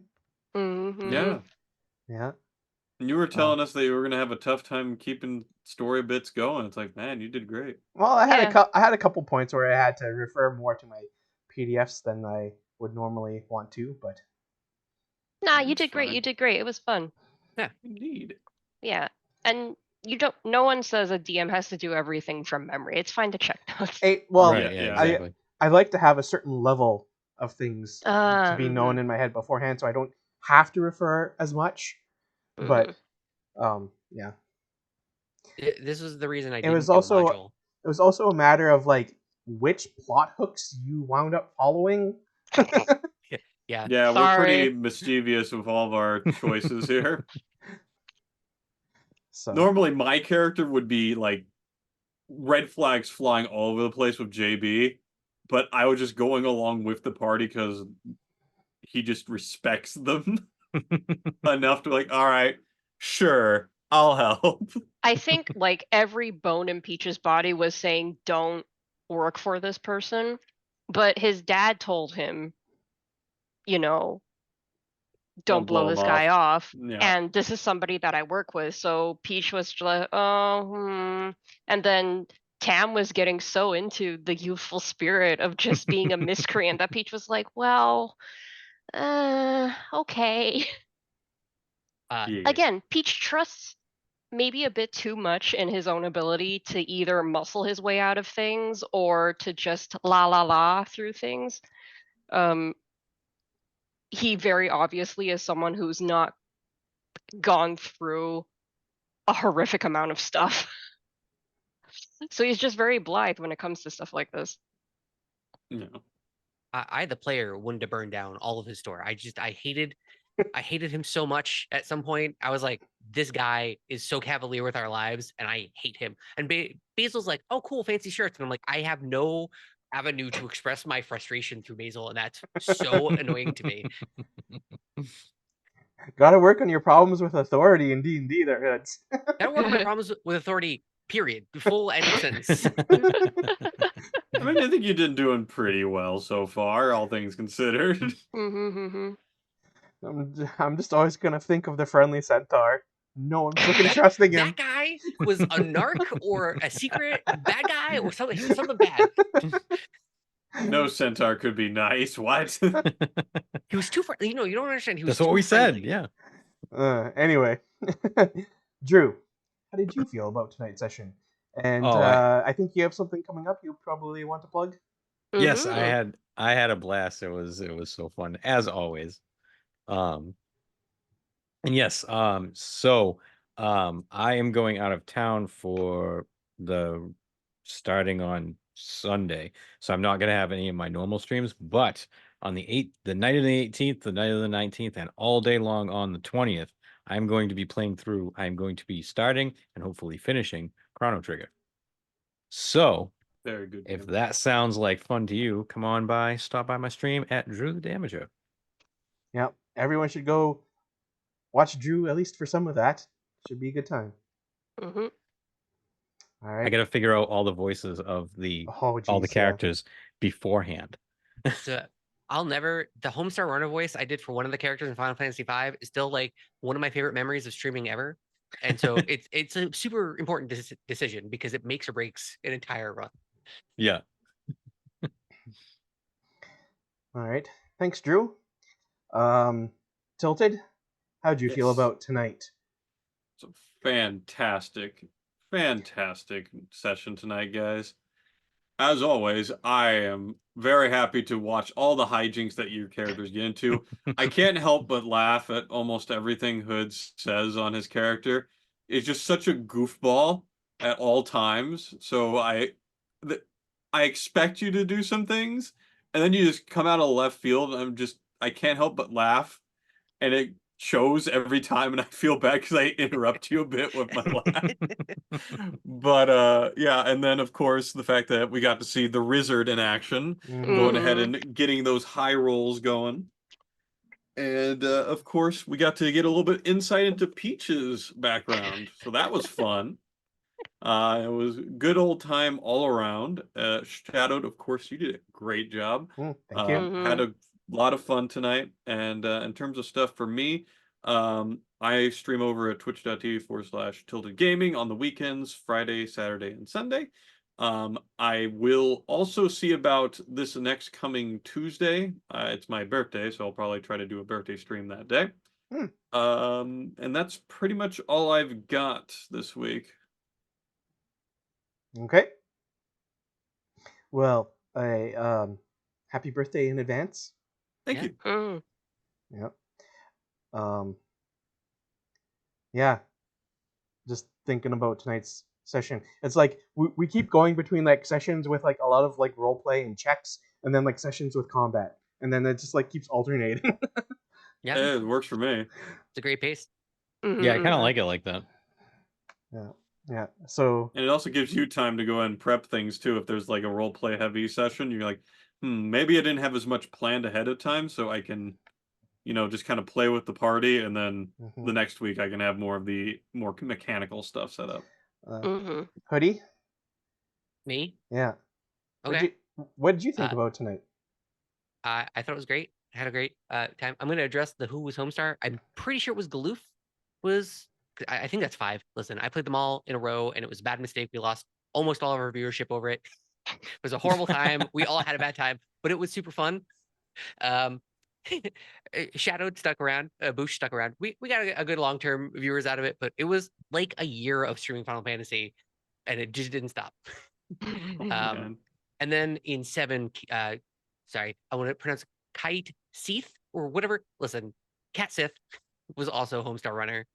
So there you go. Had a great time. The invitation to come meet Peach's dad was so tempting for me as a player that it took every bone in my body to be like, Basil would be the most uncomfortable that a mortal person could ever be in this social situation. And I was like, you have to disengage from this.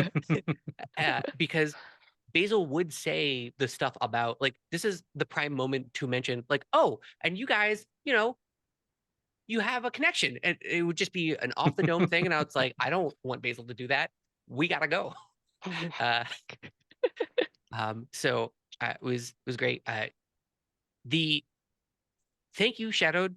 Explaining a game in D&D terms, a game inside of D&D is the most insane thing. It's always so hard and Yeah. dense, especially when you get like the written module stuff of it, because it's like, and then if this happens, and you're like, um, Yeah, so thank you for that sticking it was a through. lot to go through. I Mhm. memorized most of it, but it was just like, wow. Thankfully we got to the summary of events by the end of it. Mhm. It ended up being pretty fun. I enjoyed it.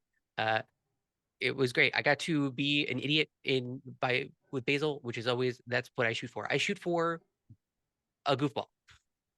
So I'm shooting. This Well, was great. you seem to succeed very often. Yeah, listen, I'd love like an 80% hit chance. That's all I'm looking for. I stream D&D. At some point I'll stream video games. At some point. I'm waiting for it. One of these days it'll happen. Yeah. That's it. I'm done. I got You nothing. you need to come back to play the Talos Principle 2 DLC at some point. Yeah, and the Curse the Golden Idol, and Yeah. then the next Golden Idol game is coming out as well. Mhm. And And the then rest of your Persona 3, just the rest of That the too. Persona 3, Right. yeah, of course. Yep. And then Metaphor is coming out. Who could forget that? And that's by the Persona people, so I gotta play that. Yeah, no, it's an endless list that only grows every single day. Oh, and then there's Crosscode, which, by the way, hidden gem that no one really knows about or talks about. Essentially, what I would call the sole successor to Chrono Trigger, Crosscode, where you're stuck inside of an MMO, but it's JRPG like Chrono Trigger. It's great. I know I've watched a lot Darkside Rob played through Crosscode a while back, a few years back. Yeah. It's been out for a So, while. All right. One of these Well, days. thank you, Hoodie. And Gubby, Yoy. Yeah, hello, it's me, Gubby, Yoy. Um, I love this session. Everybody was just so great, as always. I love seeing Tam at his most mischievous old man self. It's fun to see Basil panicking, and it's also really fun to see Cruz / the Aviary like leaning into the failed roles. I don't know why, but it just makes the character that much more endearing and funny. I gotta be honest, like, I didn't tell anyone in the beginning, but I rolled a bunch of dice just to see if everything was working, and I got like nothing but 15s higher. It's And great. now I rolled nothing at all. It was such a good streak, and it was gone immediately. And the funny thing was, we told him to stop rolling so he could save the good numbers. Yeah. Yep. And he was And like, I just no, kept sunk cost rolling good fallacy. ones. Yeah. I really like the narrative friction that's coming up with like, oh, is Peach going to change? With life happening to him. I see what you're planning, Shadowed. I see the loaded guns you're pointing at my boy. I don't know what you're talking about. What are you talking about? A dark band? What could that mean? That's crazy. That's crazy. Yeah, but yeah, I'm really, really liking like also just how this group gels. I just really like the hijinks everybody gets up to. It's just, oh yeah, by the way, you need to steal a hanky from some dude in a really, really posh gambling den. We're gonna turn it into a whole freaking thing. So yeah, as for anything that I have going on the internet where you can see me, I have nothing going on the internet where you can see me because I go outside and I touch grass because it is summer and grass exists. So yeah, that is me. Go outside and touch grass, my friends. This is your spoken permission to disengage from the internet, take a big breath, and remember there is a whole wide world out there that is not online. It's too hot to touch grass. But it's so itchy. It's so itchy, and there's bugs in it, and it's like, I spent like 3 hours pulling out radishes. All right. Well, thank you, everyone. And thanks to everyone in chat. There was the raid from The Kids Are Asleep. Thank you for that. It was great seeing everyone who was in chat tonight. All the raiders, and Tim Coolish, and anyone else who showed up. I'm trying to think.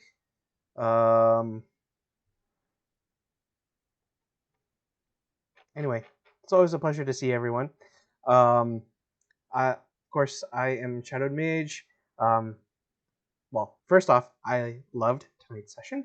I thought there were some great bits of role play and some interesting progressions in some of the side stories.